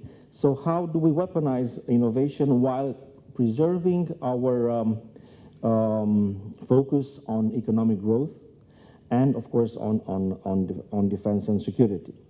We're supposed here to create actually an ecosystem, a national ecosystem, but I think the ambition we have to establish is how to create a regional innovation ecosystem in the Black Sea. I had the honor to participate in Black Sea related discussions exactly 20 years ago in 2006, and Ambassador Diaconescu remembers I was in the team that organized the Black Sea Forum on security, on dialogue and cooperation in the Black Sea. And I remember this was one of our, how shall I say, ideas at that 20 years ago. How can we create a Black Sea community that would help us address the challenges of the future? So we have to understand, I think, to accept also the idea that we are living at a time when the geopolitics of innovation play a very important role. Estonia was mentioned, Taiwan was mentioned. I would add Japan. Israel is on top of everything because of its situation. But I will also add the Black Sea as a region. Yes, in the Black Sea, we have to innovate, otherwise we will either become irrelevant or we will become vulnerable to challenges and threats. So this is, I think, something that we have to take into consideration. Last but not least, I think our aim should be to build regional capabilities in the area of innovation, regional Black Sea capabilities. And I think we have to look around and see which are the most active and the most capable and willing partners around the Black Sea that would be inclined or ready to join this innovation alliance that we can start building very soon. Thank you. Thank you. What we're noticing is that there is a need that has been recognized and reconfirmed several times here today. There is also a need for speed because of the cycles for procurement that have been mentioned being too long. We have the Accelerator, InnovX, at the table. We have Daniel as the orchestrator of the ecosystem, I would say, something that has been mentioned several times. We have the institutional and economic translation with the Bucharest University of Economic Studies. We have the operational environment and the specific resources with the Maritime University. What does it take for us to actually act upon this and somehow take the position of decision makers in dual use and go a step farther from just establishing the alliance? It's a sort of a call to action that I'm launching to all of you. It's a question addressed to every gentleman in the panel. And maybe to the audience, if you have an answer for this. Who would like to, yes, venture into a response? So Thank you. I'll take this question first. So first of all, as you already mentioned, we have the scope. We have the conceptual environment. We have some directions, strategic directions. The idea is here. What is the challenge, in my opinion, is to extend the network of stakeholders for such an initiative. And the presence of military is critically important when discussing dual-use technology. Based on our experience, this cooperation between the civilian and defense sector is quite challenging, and I'm not referring just to Romania here. Actually, we have an experience in our university at Constanța Maritime University because we actually implement a project financed by the European Union focusing on strengthening synergies between the civilian and defense sectors, specifically in cybersecurity. But we say that if these synergies work in cybersecurity, they should work in any other technological sector, because actually cybersecurity brings the most intricate web of interest in the same environment, the digital one. So when discussing this and understanding that the military validation for dual-use technology actually is a prerequisite for future procurements and investments, actually without the very support of the military, with the military sector, such an initiative will remain just isolated.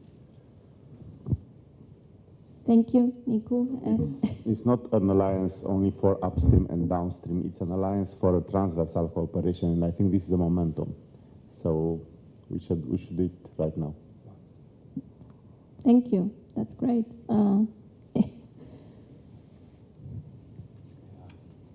It is very, very important indeed.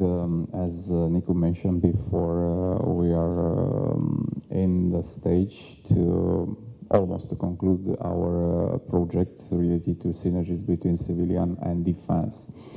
We discover new ways, or at least new capabilities to cooperate, to bring on the same table, to build bridges here, because to develop something very adapt it to our times, to improve really the resilience beyond the papers, we need to act in this regard. So being here all together, I think we have the necessary potential to cover maybe not all aspects, but most of them. Of course, it's not sufficient to have a project. Only one project in this regard was the first time funded from Europe, this kind of project. But we need to extend this kind of cooperation and to use and reuse our capabilities in a better way. Thank you very much. So I believe we are, yes. Only a few words. I think this alliance is about let's say, the entrepreneurial approach on security. Yeah. It is also about tearing down walls between industry, the public sector, and the academic sector. And it is also about strengthening trust among all those, between all those players. It was mentioned that sometimes they do not communicate whatsoever. So we should focus exactly on that. What can, and also we should also probably think of creating this sense of common purpose. And the common purpose that we have to have in mind, I think this time, is our common security, our common defense, because, ladies and gentlemen, time is not on our side. Thank you. Thank you very much. I think we will leave you with this idea of entrepreneurial action, with the fact that diversified academic involvement is necessary, alongside with InnovX and an extensive ecosystem, as Nicu mentioned. I thank the distinguished gentlemen in the panel for their highly valuable contributions and to the point. I don't think, do we have the time to take questions? If there are any, I mean, for applause. Okay, thank you very much. And I have to add to the list of congratulations to InnovX as the organizer of this event. We really thank you very much. Thank you all. It was a really strong panel and message, I would say, from the academia. The next panel will focus on startups and on venture capital, so financing. And again, I would like to welcome the other participants that are today with us. Alexandru Bogdan from RocaX Venture Capital, Corina Vulpeș from Exim Bank, Sorin Suciu, Raiffeisen Bank, Cristina Bucur from the LA Piper. Thank you for joining us. From the industry, we have with us also General Cristian Dinkovic, Bogdan Moldovan from Oxygen, Virginia Zetsu from Fibercom Startups, Adrian Donca, Entrepreneurs, together with the co-founder of Spencer, David. Thank you for being with us, and also Marian Roman from Pavel Holding Real Estate. Thank you so much. I thought I did something wrong. I was banned from the stage, so it was a little bit awkward. Okay, first of all, thank you everybody for being here. I'm quite honored to be with you, especially to discuss such an important topic as dual-use technologies, which is becoming more of a buzzword of our times, and I think it's normal. And when we are discussing about this, we think also from the perspective of Romania. Romania, which is a country on the NATO eastern flank, where this concept of dual-use innovation is not theoretical. It's rather operational, it's strategic, and it's immediate. For those of us in this region, resilience, interoperability, and technological sovereignty are not abstract policy goals. They are daily realities. And the Black Sea region, which is the energy corridor, logistics routes, cyber defense infrastructures, those are areas where startups can make a tangible difference. And we can see the fact that they are doing this difference every day now. This is why today's discussion matters, and dual-use innovation sits at the intersection of security and competitiveness. It connects civilian ingenuity with defense resilience, and it allows allied nations, large and small, because we have seen the US perspective, but of course we have seen also the smaller states, Romania, Estonia, which do have a significant, let's say, experience, and we want to have a more and broader experience in the future. And we want to see how to co-develop capabilities that strengthen both economic growth and collective security. From Romania's standpoint, because we need also, and as a Romanian, I need to also consider it from the national standpoint, I think that we see three strategic imperatives. First, that dual use is inherently allied. No startup scales in isolation. Standards, procurement pathways, data regimes, and supply chains cross borders. Secondly, the eastern flank must not only consume innovation, but we must also produce it. And to do that, we need accelerators, capital integrators, and trusted networks aligned across NATO ecosystems. Third, we need to trust infrastructure. Export controls, IP discipline, secure development practices, these are not bureaucratic hurdles. They are competitive advantages in allied markets. And today in this panel, because we have heard about academia, but we are also going now more in-depth, let's say, to more operative things. And we want to bring together 4 different perspectives.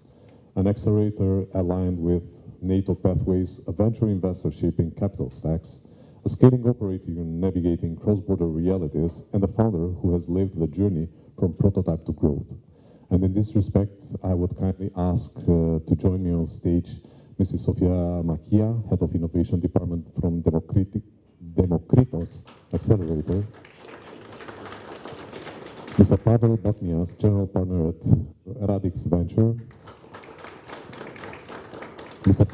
Konstantinos Lavkas, Partner at Unifund, and last but not least, Mr. Spencer Lini, Founder at Revenant Industries Incorporated.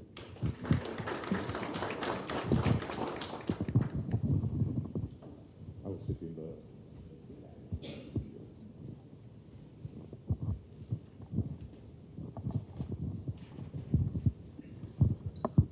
So thank you very much for being here with us. And I would start with Mrs. Machia.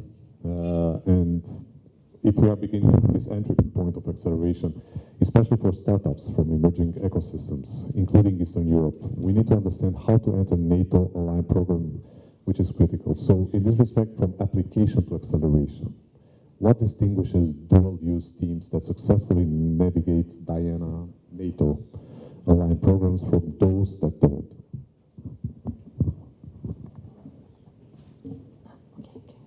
Thank you. Thank you for your question. Allow me first to thank the organizers for this wonderful invitation and the opportunity to share some insights with your audience. So, over the past 3 years, we have identified a certain pattern, and successful innovators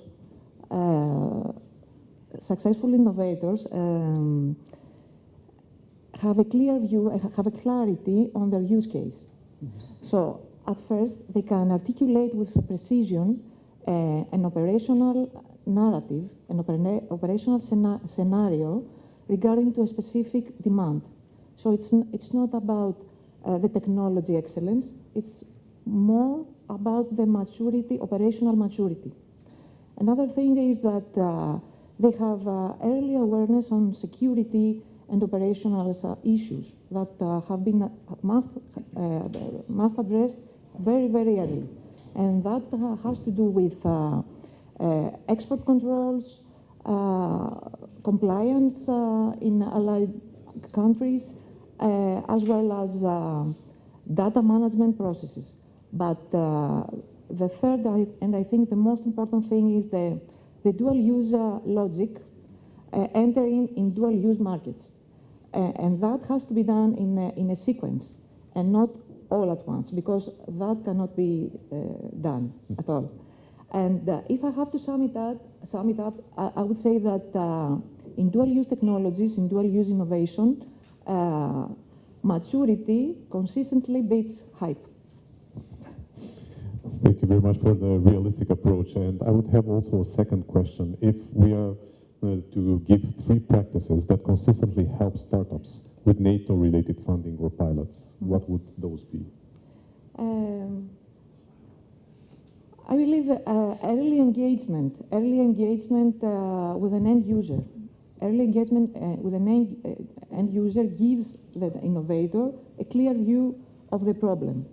So again, if it is, it will be even better if he can, the innovator can secure a pilot or a letter of intent, because this declares clearly a relativeness and technology. And another important thing is that innovators usually don't care about administration and security things. So from the very beginning, again, I have to say that it is very, very, very important because we are living in an international environment, and for that reason, we need to have a clear mapping of the export controls and the compliance that we need in allied countries in order to enter to these participations and collaborations.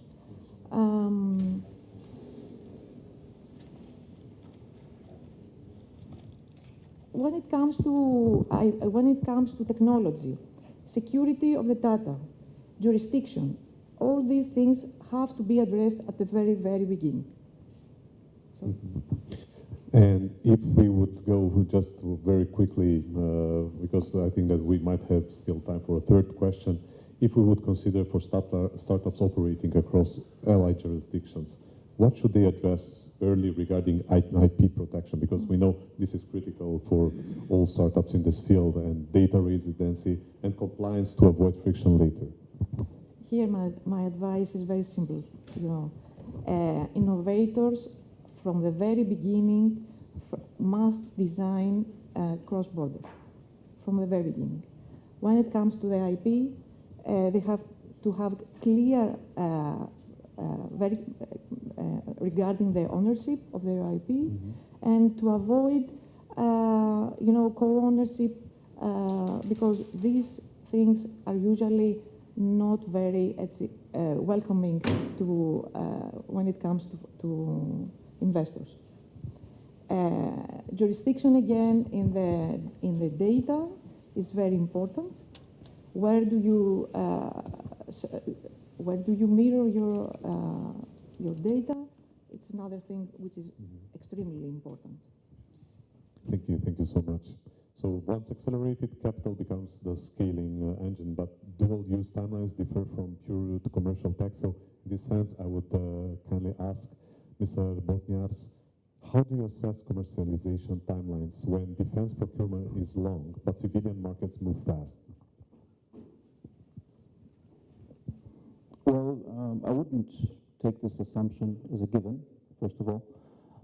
I think now we have a situation where, from a perspective of a venture investor, you actually have 3 very different investment theaters. So the first one is countries with low risk of a kinetic conflict. Most of Western Europe, I guess, falls under this category, the US, other geographies. And there, it's pretty much business as usual, long procurement cycles. I think it's something that Keenan mentioned. And of course, that affects VC investment decisions that has to be taken into account in terms of calculating the potential profits from an investment. And I've been there. In my previous fund, I invested in 2 startups that were doing dual-use technologies, and also at military applications. And so, I sometimes felt like, when kids travel with parents in their car, and they keep on asking, "Are we there yet?" And that's how I felt. Like the startup tried to get into the military procurement process, and it was like a never-ending story. We almost got it, and then. Yet another, decision loop and so forth. So it was very frustrating, and it takes a long time. I think 3 years was mentioned here. It is sometimes a sort of an optimistic estimation. But then you have on the other hand side, you have theaters, investment theaters such as Israel or Ukraine, where there's an ongoing conflict, and there the dynamics is very different. So procurement is largely decentralized. It's extremely agile, and actually startups can make revenues with prototypes already, right? They don't really have a finished product, but it's good enough to be tested on the battlefield, and there are people who are willing to actually buy it because it's better than nothing. So it's a very different situation also for an investor, because you do have that benefit of early revenues coming from military clients.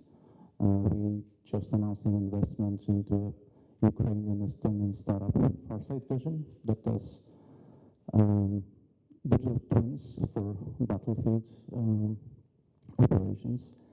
And they have over 100 users / clients, very different military units on the battlefront. They generate revenues from these clients already. But that agility comes at an expense as well.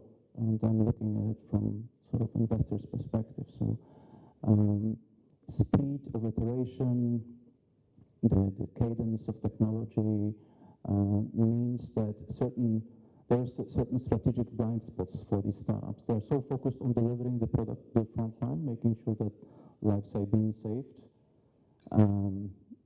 that they may not care so much about the long-term issues like IP strategy, exit strategy, commercial applications. So yes, for a venture firm like ours, it means that we cannot be that sort of passive client in the back seat. We have to take an active role, and we respect the startups' focus on the most immediate, urgent things, but we also help them to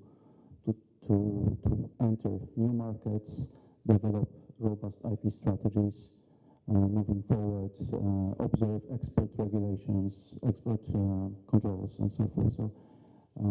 So it's a complicated situation. So there are actually 3 theaters. So one is the, let's say, low-risk countries, another is countries affected by conflicts like Ukraine, but there's also the middle theater, like countries like Romania, Poland, where I come from, or the Baltic countries, where we are not fully at war, but the risk of the perceived risk of a conflict is very high. So there's a lot of military spending. There's a lot of focus on filling up all the gaps that we have in our military capabilities. And I think there's a lot of work around taking learnings from Ukraine and taking them into our ecosystems, and that affects investors as well. So, yeah. Thank you. It's very interesting to see the difference between theory and practical application, and it seems that a lot of times it differs a lot. And I think that it's very important the fact that you pointed out the fact that we need to implement all those lessons early on an early stage, not to wait to do it in a hard way. So I would thank you very much, and I would go also now to Mr. Lavkas, because from pilot to scale, this is where many startups struggle, and especially when crossing allied jurisdictions. So what GTM strategies actually convert pilots into multi-year programs in your perspective?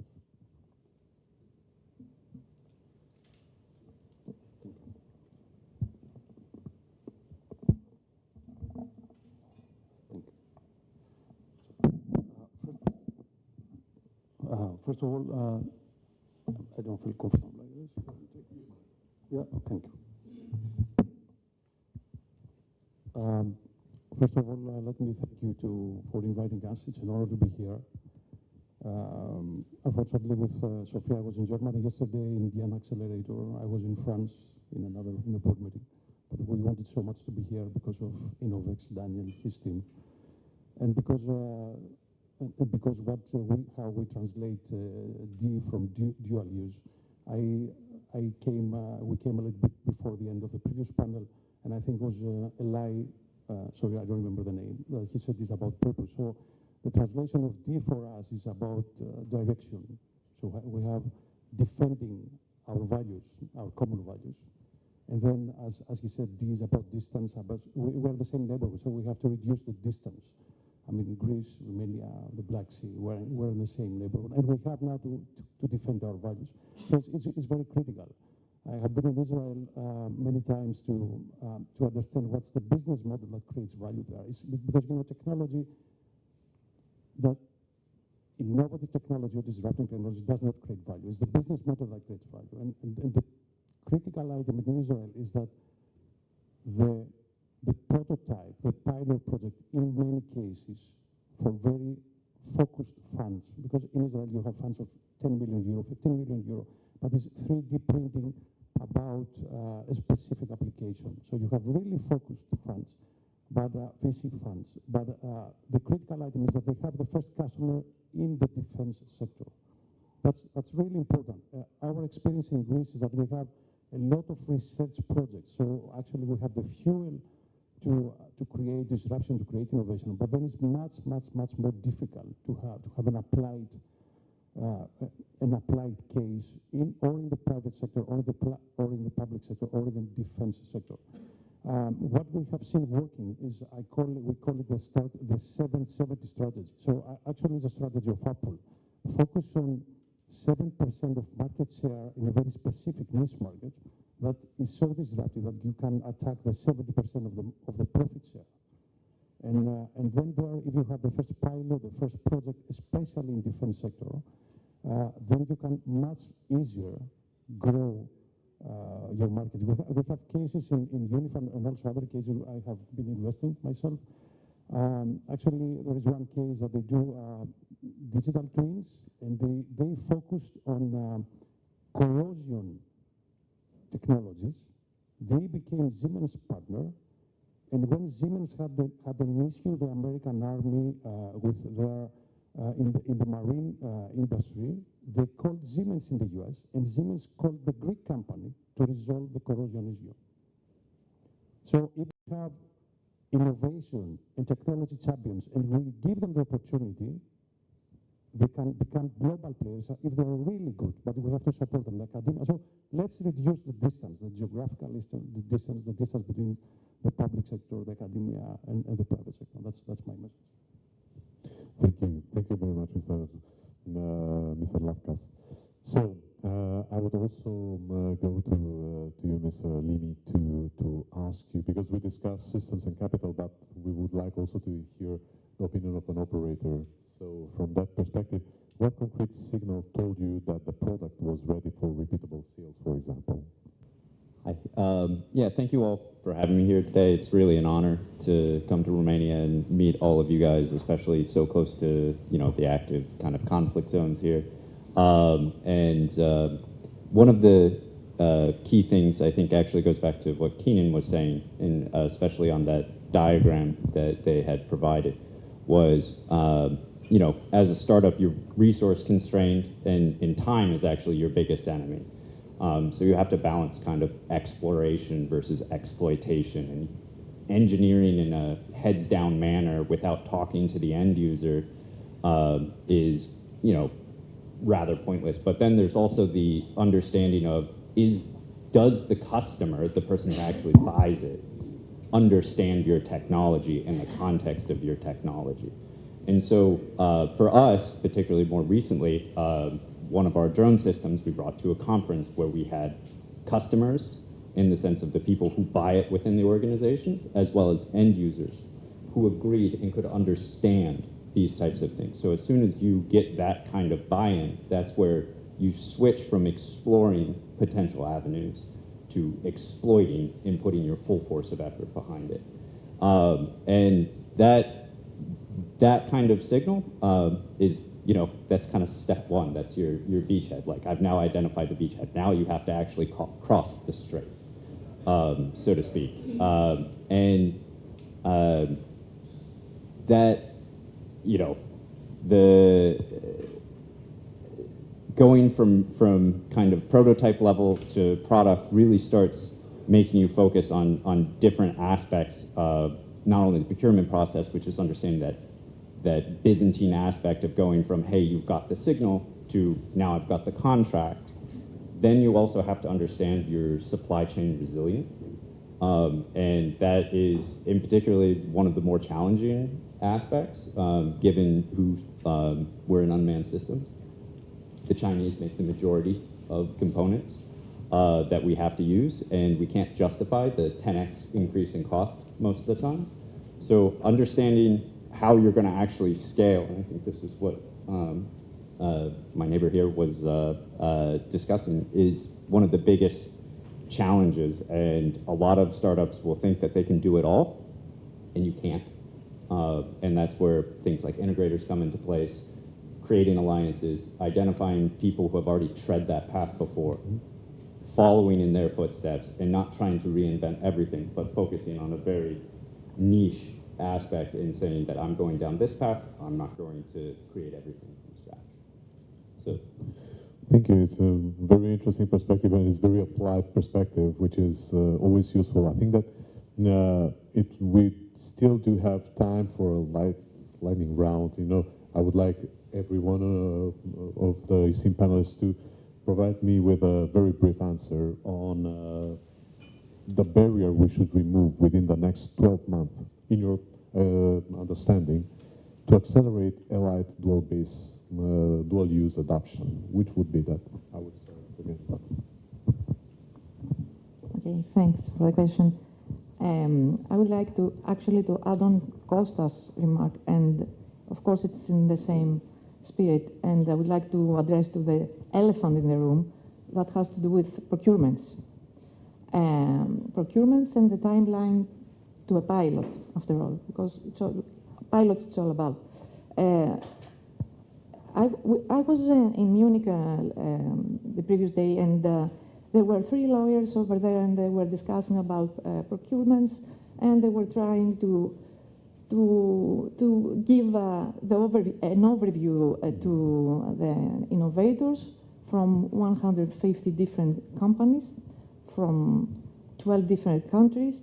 And the funny thing was that there was the American lawyer and say, in USA there is one framework for the USA. The Canadian one said, in Canada there is one framework for Canada. And in Europe we have 27 frameworks. Of course, there is a general one, I mean the European, but still 27 different frameworks. So any innovator has at first addressed to his own country because it's much easier. But if we can reduce the timeline to the procurements, then it's the growth to those innovations would grow rapidly. So for me, if we could reduce at least 30% the time of the pilot's procurements. Thank you very much. Mr. Magnat? Yeah, so for me, the elephant in the room is that startups and VCs operate in a different setting when it comes to time. So when a startup approaches a university or a big corporation, it's a bit like an astronaut approaching a black hole, right? So the time really slows down. And then, and we don't have that time, guys. So what needs to be carved out is not just regulations for procurement, but mentality. I mean, you have to get some people on the university side. You have to get some people on the corporate side and governments who can work at the same speed as startups and VCs do. Because otherwise, it's just not going to work. You know, like you said, Keenan, you launch a grant program, then once you select a startup, and fine, the project went fine. 36 months later, technology is delivered, all the indicators of the grant were fulfilled, everybody is happy. The problem is that 3 epochs have huge product generations have come to market. This product is useless. So that's the biggest and most difficult change because it's cultural. Thank you, Mr. Lakas. Yeah, I'll share a story from coming for this week. I'm also the ambassador in Greece of the Exponential organization. So we had a call with Salim Ismail last week. He had a meeting with a German conglomerate, and they proved them that if they disrupt something in their supply chain, they're going to have a huge difference in their EBITDA. And they said, yes, we agree. We're going to discuss this in the next innovation meeting in October. So I totally agree. It's about speed and about coming closer much, much, much faster. Yeah, I'm just going to echo absolutely this speed aspect and kind of follow on to Kostas's comment and the fact that we need not like individual meetings or 1 to 2 experimentation events per year, but what we need is the ability for startups to meet with end users, to get out to the field, like we call it fly, fix, fly, right?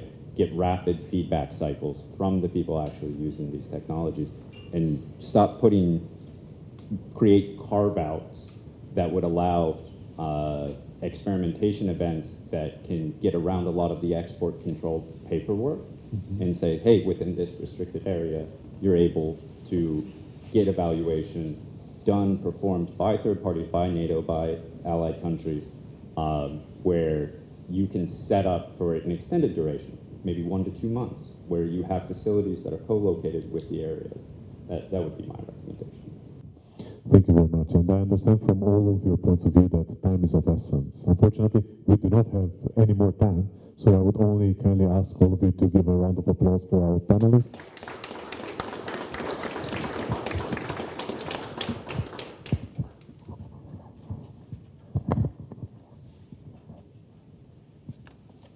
Thank you very much. And now, I invite on the scene Ayman Al-Bahash. And another round of applause. This time, for real. Hello, everyone. I was a bit nervous last time because I was still memorizing the questions I should be asking you, and I was like, okay, I will read more. So getting back to our favorite topic, Select USA, and how it connects actually, to the academia, the business, the accelerators, and the corporate world. I have the great pleasure of inviting our panelists here. Eli Corsofini, commercial officer with the U.S. Embassy in Romania.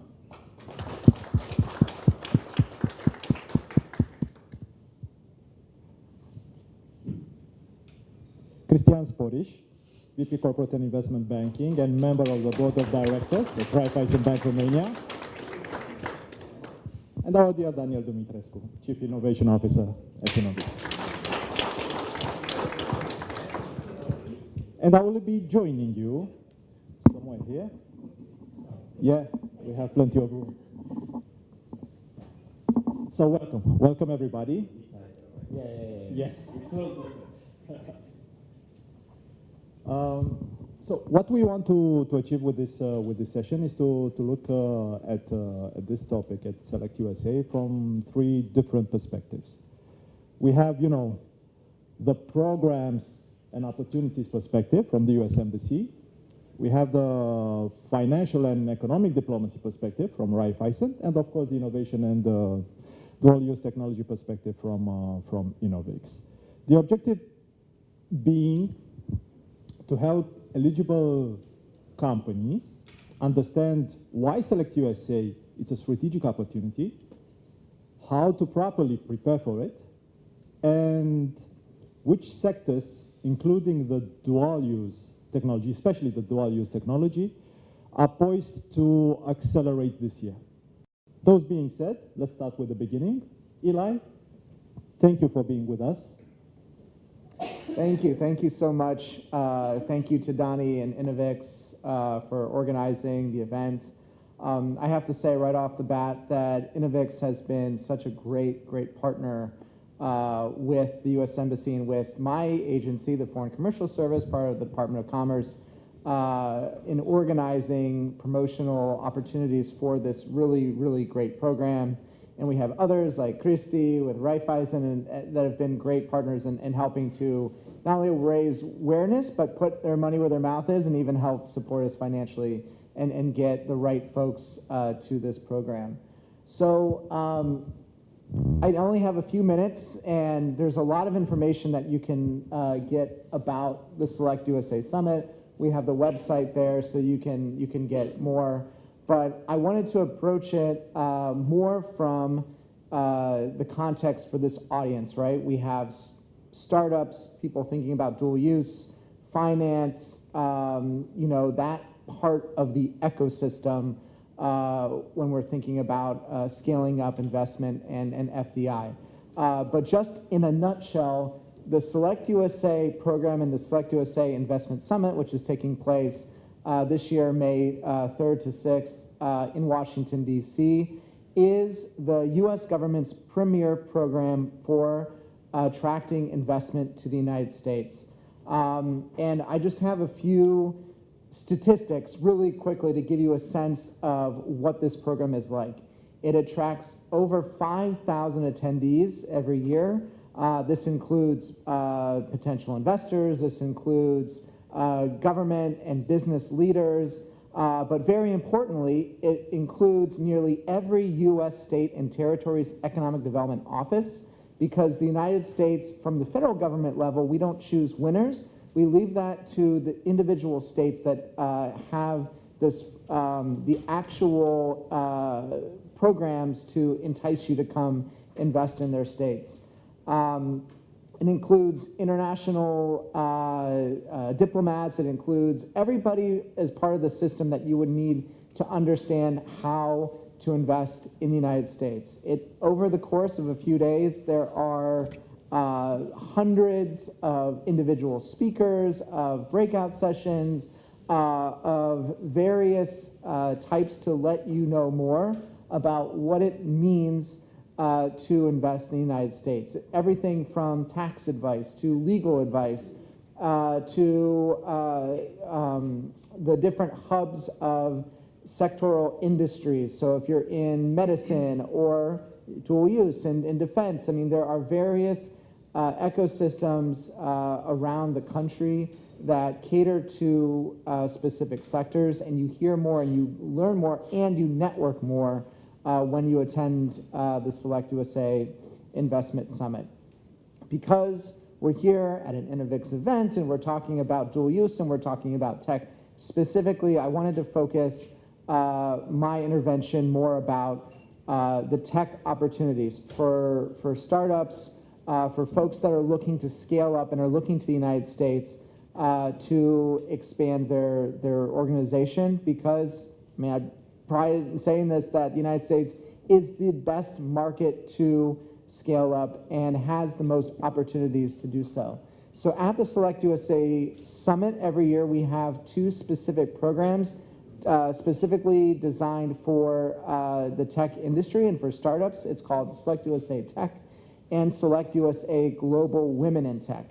So the tech program, as you see on the screen, it's designed for a specific subset, mainly startups. You have to be under 10 years old of existence, have under 40 employees, and under 10 million in revenue. And we specifically designed that because the programming that you get is tailored to understanding how to grow, how to scale up, and how, if you have, say, a dual use, how you can find the right opportunities within the U.S. ecosystem to grow yourself.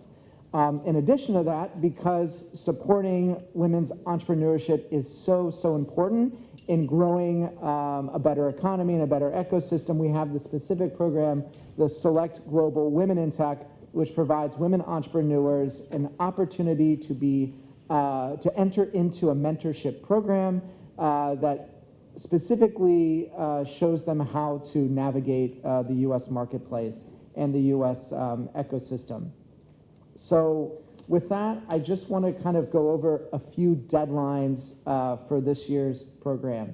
So first of all, what you have to do is you have to go to the Select USA Summit website to figure out more about how to apply, but applications are rolling, but we do have specific deadlines. that are about cutoffs for particular application costs. But it's important to understand that for the Select USA Tech and the Select USA Global Women in Tech, these are specific programs within the Select USA program that you need to apply for separately. So it's a separate application, but what it does is it gets you access to the entire summit actually at a lower cost. For the tech program, there's a separate tech lounge at the Select USA Summit, which allows you greater networking opportunities with other tech startups. There's specific networking opportunities, receptions, but also there is an opportunity to pitch, and that's I'm sure what is very attractive to startups is the actual opportunity to pitch your company to potential investors. So important deadline, March 19th on the Select USA website is the deadline to sign up to pitch. And for the Global Women in Tech program, March 26th is the deadline to be considered for this. So when you go to the website, when you apply, you will have to undergo a vetting process. So our Select USA team, they will undergo an evaluation of your application, and within 2 weeks you'll get an answer. Us here at the U.S. Embassy, if you need a visa to the United States, we can help you navigate the process on what it means to apply for a visa, and then through the other things. I know I'm probably going long, Danny, so I'm going to wrap it up quickly. But there's a lot more on the website that you can learn to find out more. The last thing I want to talk about with the Select USA program, it's not just the program in Washington, D.C. We have what are called spin-off programs. Now, these are specific programs that happen in various U.S. cities around the country, either before or after the summit, that dive more specifically into sectoral opportunities. And for dual use, for defense, aerospace, and related technologies, we do have a few spin-off programs. I know one is in Seattle. I think another one is in Arizona.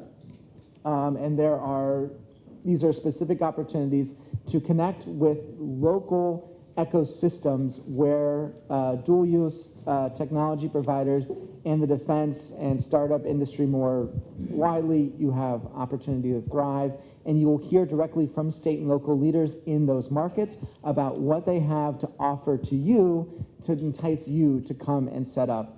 So I'll just again leave you with the overall impression here that Select USA, it's a large program. It's focused on this yearly event, the summit, but there's so many opportunities that you get in just a few days to learn and learn how to grow your business in the United States.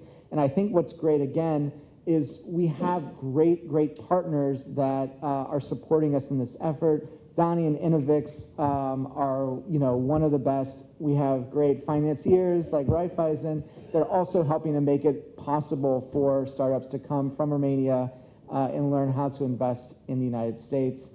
Monica Eramia, who was pointed out before, she is our wizard for anything investment. So please talk to her afterwards if you're interested in learning more. Thank you. Eli, thank you so much. Super insightful.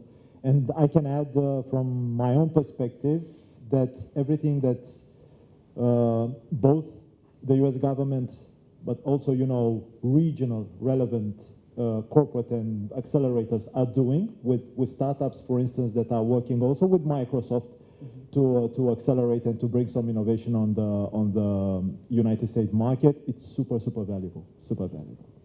Now turning to the other perspective, Cristian. Yeah. Hello. Good morning, good afternoon. Good afternoon. Thanks for having me here today. Yeah, it was a bit in the morning earlier. Yeah. So, Cristian, you have an extensive, a super rich knowledge when it comes to, diplomatic, economic diplomacy, and representing Raiffeisen Bank, who has been super active in helping Romanian and regional companies that were interested to expand outwards and also involved this year in what is shaping to be the largest Romanian delegation attending Select USA. I want to ask you first and foremost, from your expertise in corporate and investment banking, why should the American market be considered a top priority for a company established here in the Central and Eastern Europe? Okay, thank you very much for having me.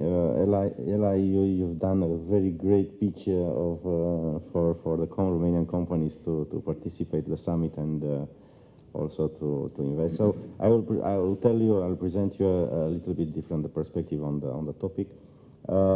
Yeah, the summit it's great. It's clear the place where the demand, which is represented by the U.S. government and also the states, governments, local governments, which are trying to get FDIs. If you are getting in FDIs, clearly you have a bigger scale to tax and to adjust the deficit that are either in the local states or on the federal government. And we are coming with the supply side, us, Raiffeisen, together with InnovX and also other Accelerator. And what we are presenting to the potential participants, the cohort that we are having this year, it is the largest one, is true. What we are presenting opportunities that might arise in a huge market as the US. Of course, there is the market, which you cannot ignore. If you are having a good service or good product, of course, the easiest way is to move into Europe because it's geographically closer. But if you really want to scale up and to have a sizable business, it's better to look in the most dynamic and the biggest market in the world, which is the US. Of course, the summit, it's focused on the cooperation, on the transactions, on the partnership with the US companies, but not only that, it's also focused on the FDIs for companies which are from around the world and which would like to invest into the US. I was hearing about, when I came in, about the geopolitics, and things are, from my perspective, trying to simplify, are easy. If you have big economic activity in your country and you are being able to tax it, it's all about the cash flow, nothing else. I mean, it's not any geopolitics. Everybody is looking on the follow the money in order to be able to tax those money and to give prosperity to the population, which is at the end voting to have the government, the president, and so on and so forth. I think I am trying to simplify that maximum. It's the virtuous circle whereby if you have the FDIs, each mayor in Romania should learn that. If you have the investments, then you have the possibility of taxing, and then you are having the possibility of making kindergarten schools and so on and so forth to keep the voters happy and to vote you again. As it is in the Oradea, for example. It used to be in Oradea a couple of years ago. So from this perspective, as I said, I'm presenting a different dimension, the dimension of companies which are already, because we are not speaking anymore about startups, we are speaking about mid-markets. Mid-markets means companies with turnover over 5 million euros, up to 50. Of course, if there will be 4 and 60 million, we will not mind. But companies which are already big, they are already not on the tech side, yeah, they will be potential targets for the VCs. On the normal business, not necessarily technology-driven, but innovation-driven, they would be potential target for the private equity funds. Of course, we as financiers are coming later on with the investment, working capital, and so on and so forth. The equity story, it's either VC or private equity. We are presenting them the opportunity through Select USA Summit, where they can go, where they have the best I don't know, destination to land. And also the Moonshot program. And of course, it's based on the Moonshot program. Yeah. So on the Moonshot program, this is what we are doing together with InnovX. We are showing them the possibility of choosing one of the destinations in the US in each of the states where they are getting the best, I don't know, conditions to invest in terms of, I don't know, taxation, getting the permits, everything what means, you know, the entire recipe of being able to start an activity in a different country. And our aim is, and I will tell you one more thing from my perspective, personal perspective. I would love to see more Romanian companies, more entrepreneurs, which are building a brand locally and is trying to make it bigger outside. This is the passion. That, you also mentioned earlier something like they might feel that the US market is a bit out of reach. Have you encountered companies with real potential that felt the US market is too big for them or too far? Up to now, this is the second edition of Moonshot-X we were having last year. Of course, most of the companies were focusing rather closer in the UK. I think it was only one company which already did something in US. Nowadays, the second edition, there are more companies which are focusing on US.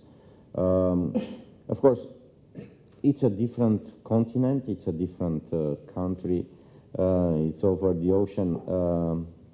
Everybody is having his own anxiety in terms of, you know, moving far away from. But as we are having a lot of students, Romanian students, which left, I don't know, Bacău or Piatra Neamț or I don't know which other city in Romania, and went into the MIT and or Harvard, and it's a matter of courage, and we have some of our former students which now are big investors, you know, the founders of Databricks are Romanian, so you see, it can happen. So as we are having these courageous students which are moving over the ocean in order to learn there and to develop their careers, exactly the same applies also to the companies. There are companies which are more courageous and are going there. There are others which are preferring to stay closer to the homeland, and they are focusing on the neighboring countries or European Union as a region. But the idea, and this is what we are trying, if you want to be relevant and you want to have size, of course you can tape the European Union, but if you want dynamism and you want size, that's the US. So you cannot miss it. Exactly. Thank you so much. Thank you so much, Cristian. And now let's do a bit of zoom in on the world of dual-use technologies, which is an interesting world, and where InnovX has been creating arguably the biggest European network, I believe, in this regard. This is what I was told in the brief, you know.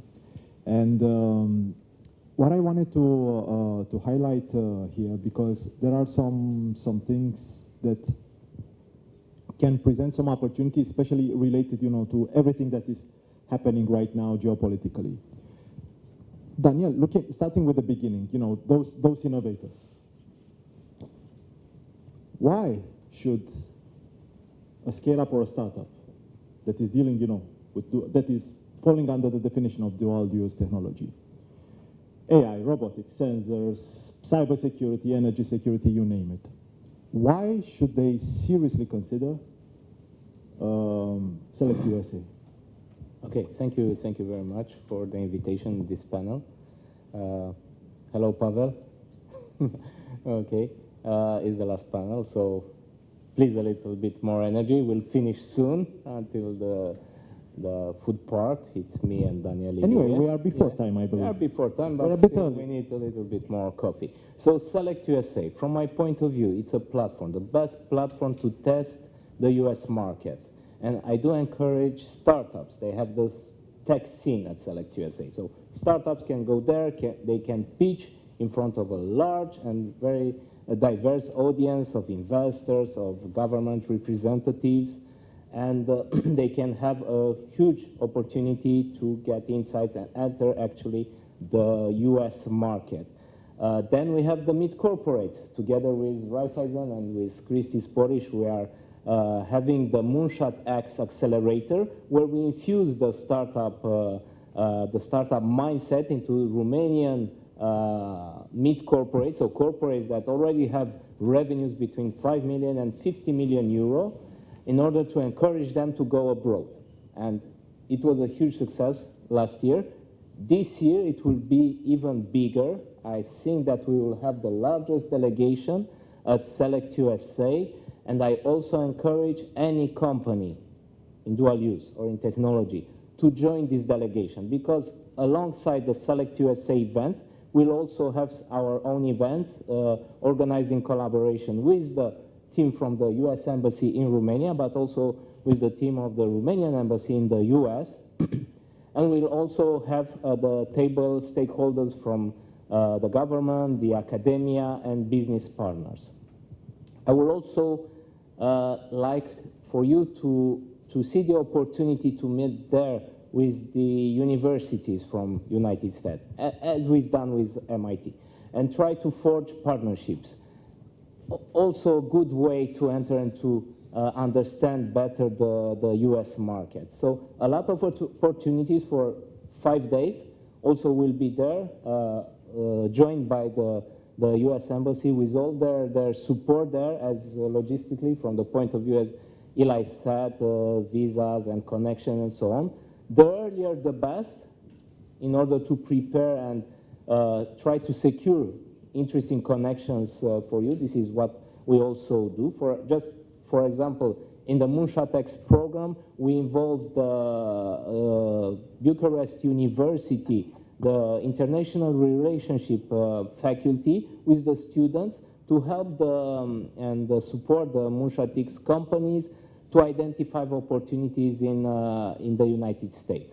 A similar partnership we already had last year with Duke Universities and with European students there at Duke University that created wonderful scaling up plans for the mid-corporates going there. Now, if we focus on dual use, yeah, we have to say that the US is like 15 years further in the future in the dual use and deep tech realm. So there you have an entire ecosystem that is prepared to support you if you have a really good prototype idea, MVP, that can support you from lab to finance and so on.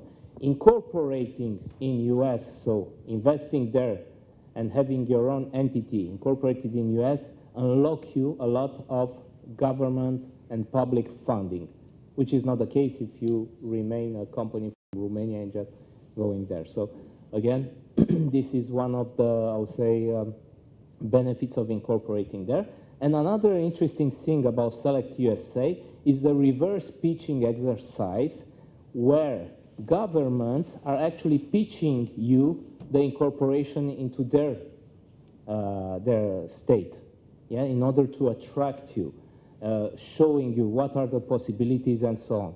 And everything is really successful when each party, each stakeholder is doing its homework, and you have a huge database of economic information on Select USA. You can look on the industries that you want to go in, on different benefits, different programs, and so on. So again, from my point of view, this is a huge opportunity for any entrepreneur, from startups to mid-corporate to large corporate, to go and strengthen this US-Romanian partnership that, from my point of view, needs to grow and is not used enough. And it's our job, our duty as entrepreneurs, to try to squeeze these partnerships and really get all the benefits that we can do. Because US is waiting for us, is waiting for our partnerships, is waiting for our projects that are open to business, and this will be my,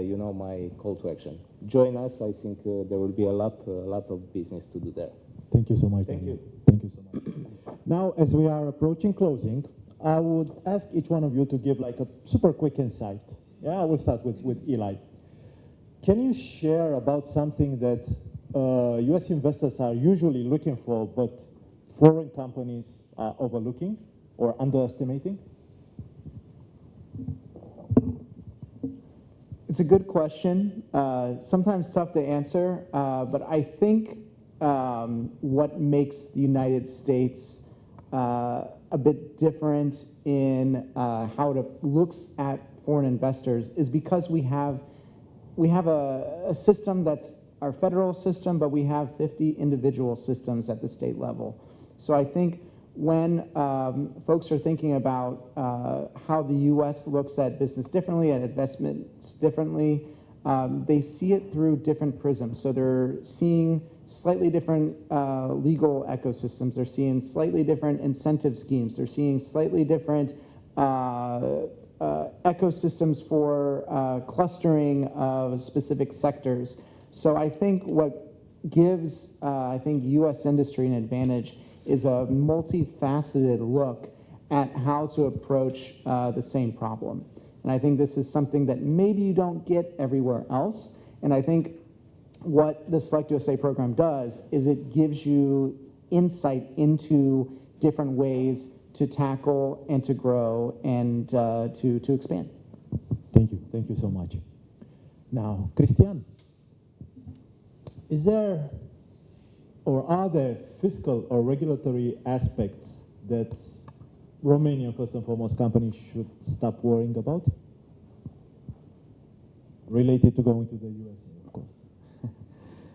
Look, I'm not necessarily a specialist in the fiscal matters, but in the Moonshot program, we are involving a lot of mentors, a lot of people from the legal part with DLA Piper on the advisory part, KPMG. So if there are any things fiscally related, I'm sure that those people will be correctly advised by our esteemed partners. The only thing, what's clear is wherever you are producing something, be it in Romania or be it in France or be it in US, you have to pay the taxes on the territory you are producing. This is something normal. Generally, the taxes related to the workforce, they are 100% paid in that specific country. Of course, then there are double taxation treaties which are making a sort of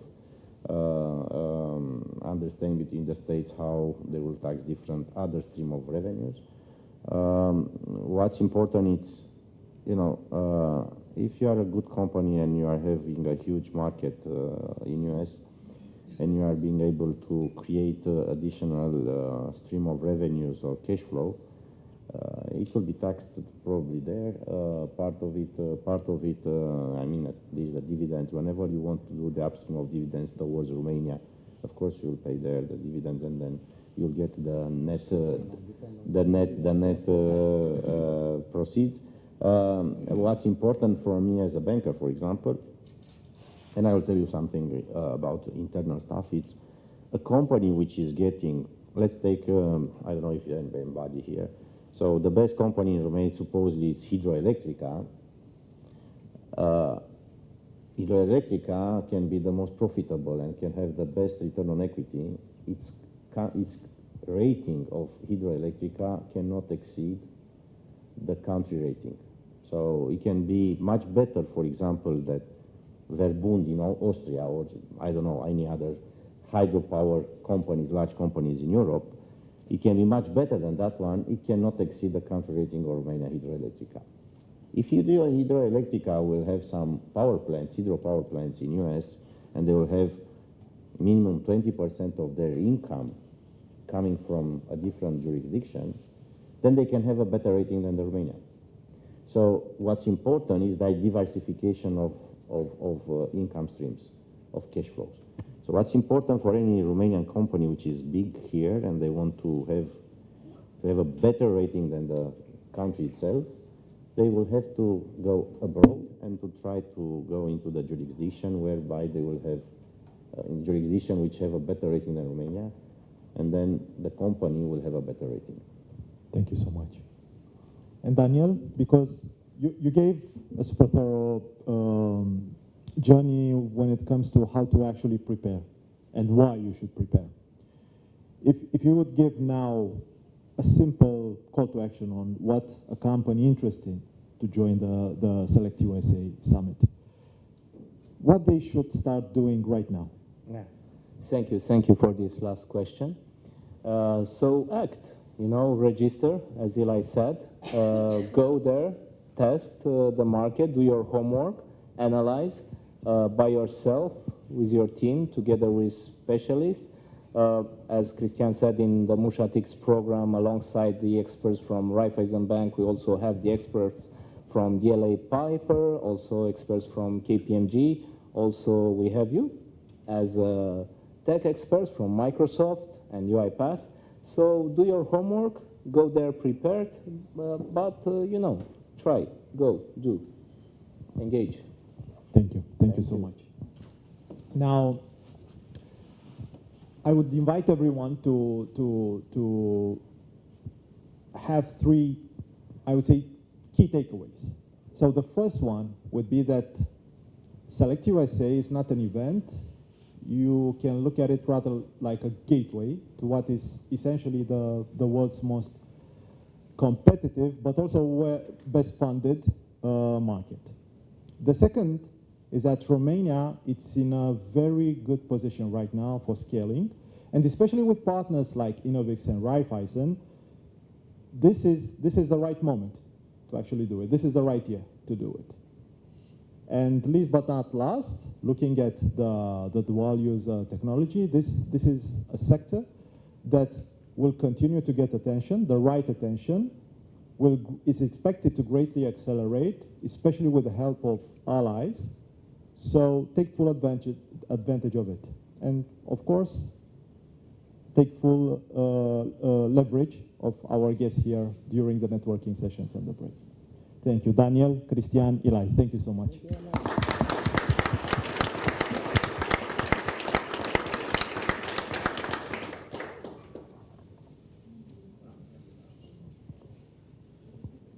Okay, and now I would like to invite on the scene for our closing remarks Daniel Ilie, former Special Operations Forces Commander and a resilience and continuity leader within the InnovX ecosystem, one of our first mentors. He will close the forum with a grounded perspective on leadership, preparedness, real-world resilience, as he proudly represented Romania in the Afghanistan theater and so on. So, Daniel, proud to be your colleague. It's more about your event, not about me. By the way, thank you for the invitation and my sincere appreciation for creating not just an event, but a meeting ground here between communities that for too long, at least in my opinion, have operated in parallel, like defense, technology, capital, and entrepreneurship. As a former Special Operation Forces, let's say operator, not commander, currently coming from the private industrial sector and part of this InnovX ecosystem, it is an honor for me to close this event. After all the discussions, all the panels, and all the conversations, one thing to me is clear. This event was not designed to restate the risks of the Black Sea region. It was designed to reframe the conversation. What I mean by this?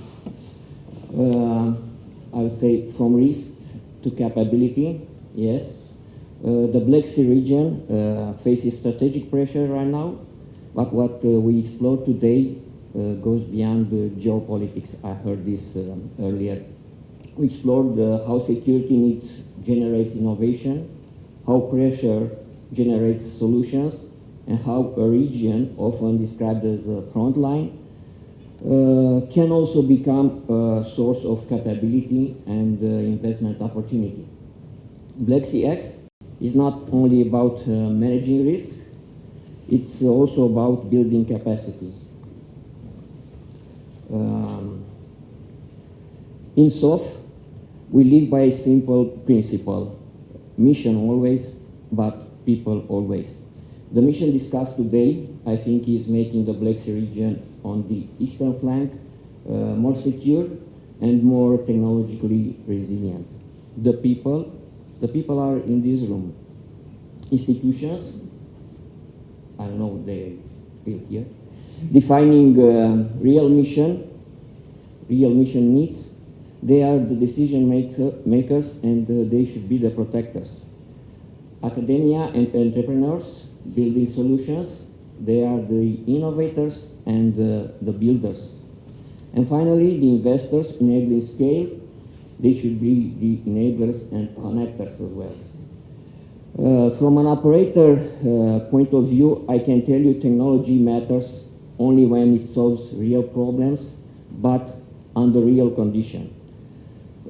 Innovators and builders, if wanted to be successful, always keep this in mind. Spencer previously mentioned several times this fact.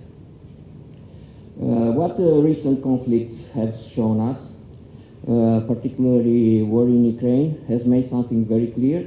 The advantage goes to those who can adapt faster. We've seen commercial drones designed for civilian use rapidly modified, fielded, and integrated into military operations within weeks. I heard this discussion also previously. We've seen also satellite-based commercial communication systems become critical enablers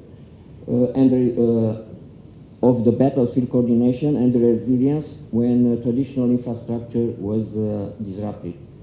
Those show us that innovation cycles are short. Adaptability often matters more than perfection, and dual-use technologies can be developed faster than traditional long-cycle military procurement systems, as you mentioned. In my opinion, security today is built at the intersection of national needs and the private sector agility. This was also about an investment story. From a market perspective, the Black Sea region represents more than just strategic risks. It represents strategic opportunities for business growth where energy demands new technologies, infrastructure protection requires innovation, cyber resilience creates scalable solutions, and logistics and the mobility really need modernization. These are markets backed by strategic necessity. My final thought would be as a question: is Romania well positioned to contribute to this shift narrative? Not only as a frontline ally, but as a connector to regional security needs, transatlantic partnerships, and innovation ecosystems supported by platforms like InnovX. What we did today was an alignment between missions and markets, between security and growth. As someone who has seen what capability means in the theater of operations, under operational pressure, I can say this clearly. When innovation meets real need, it does more than creating return on investment. It creates resilience, deterrence, and opportunity at the same time. The future of the Black Sea region should be defined not only through challenges it faces, but by the solutions it produces as well. Thank you very much.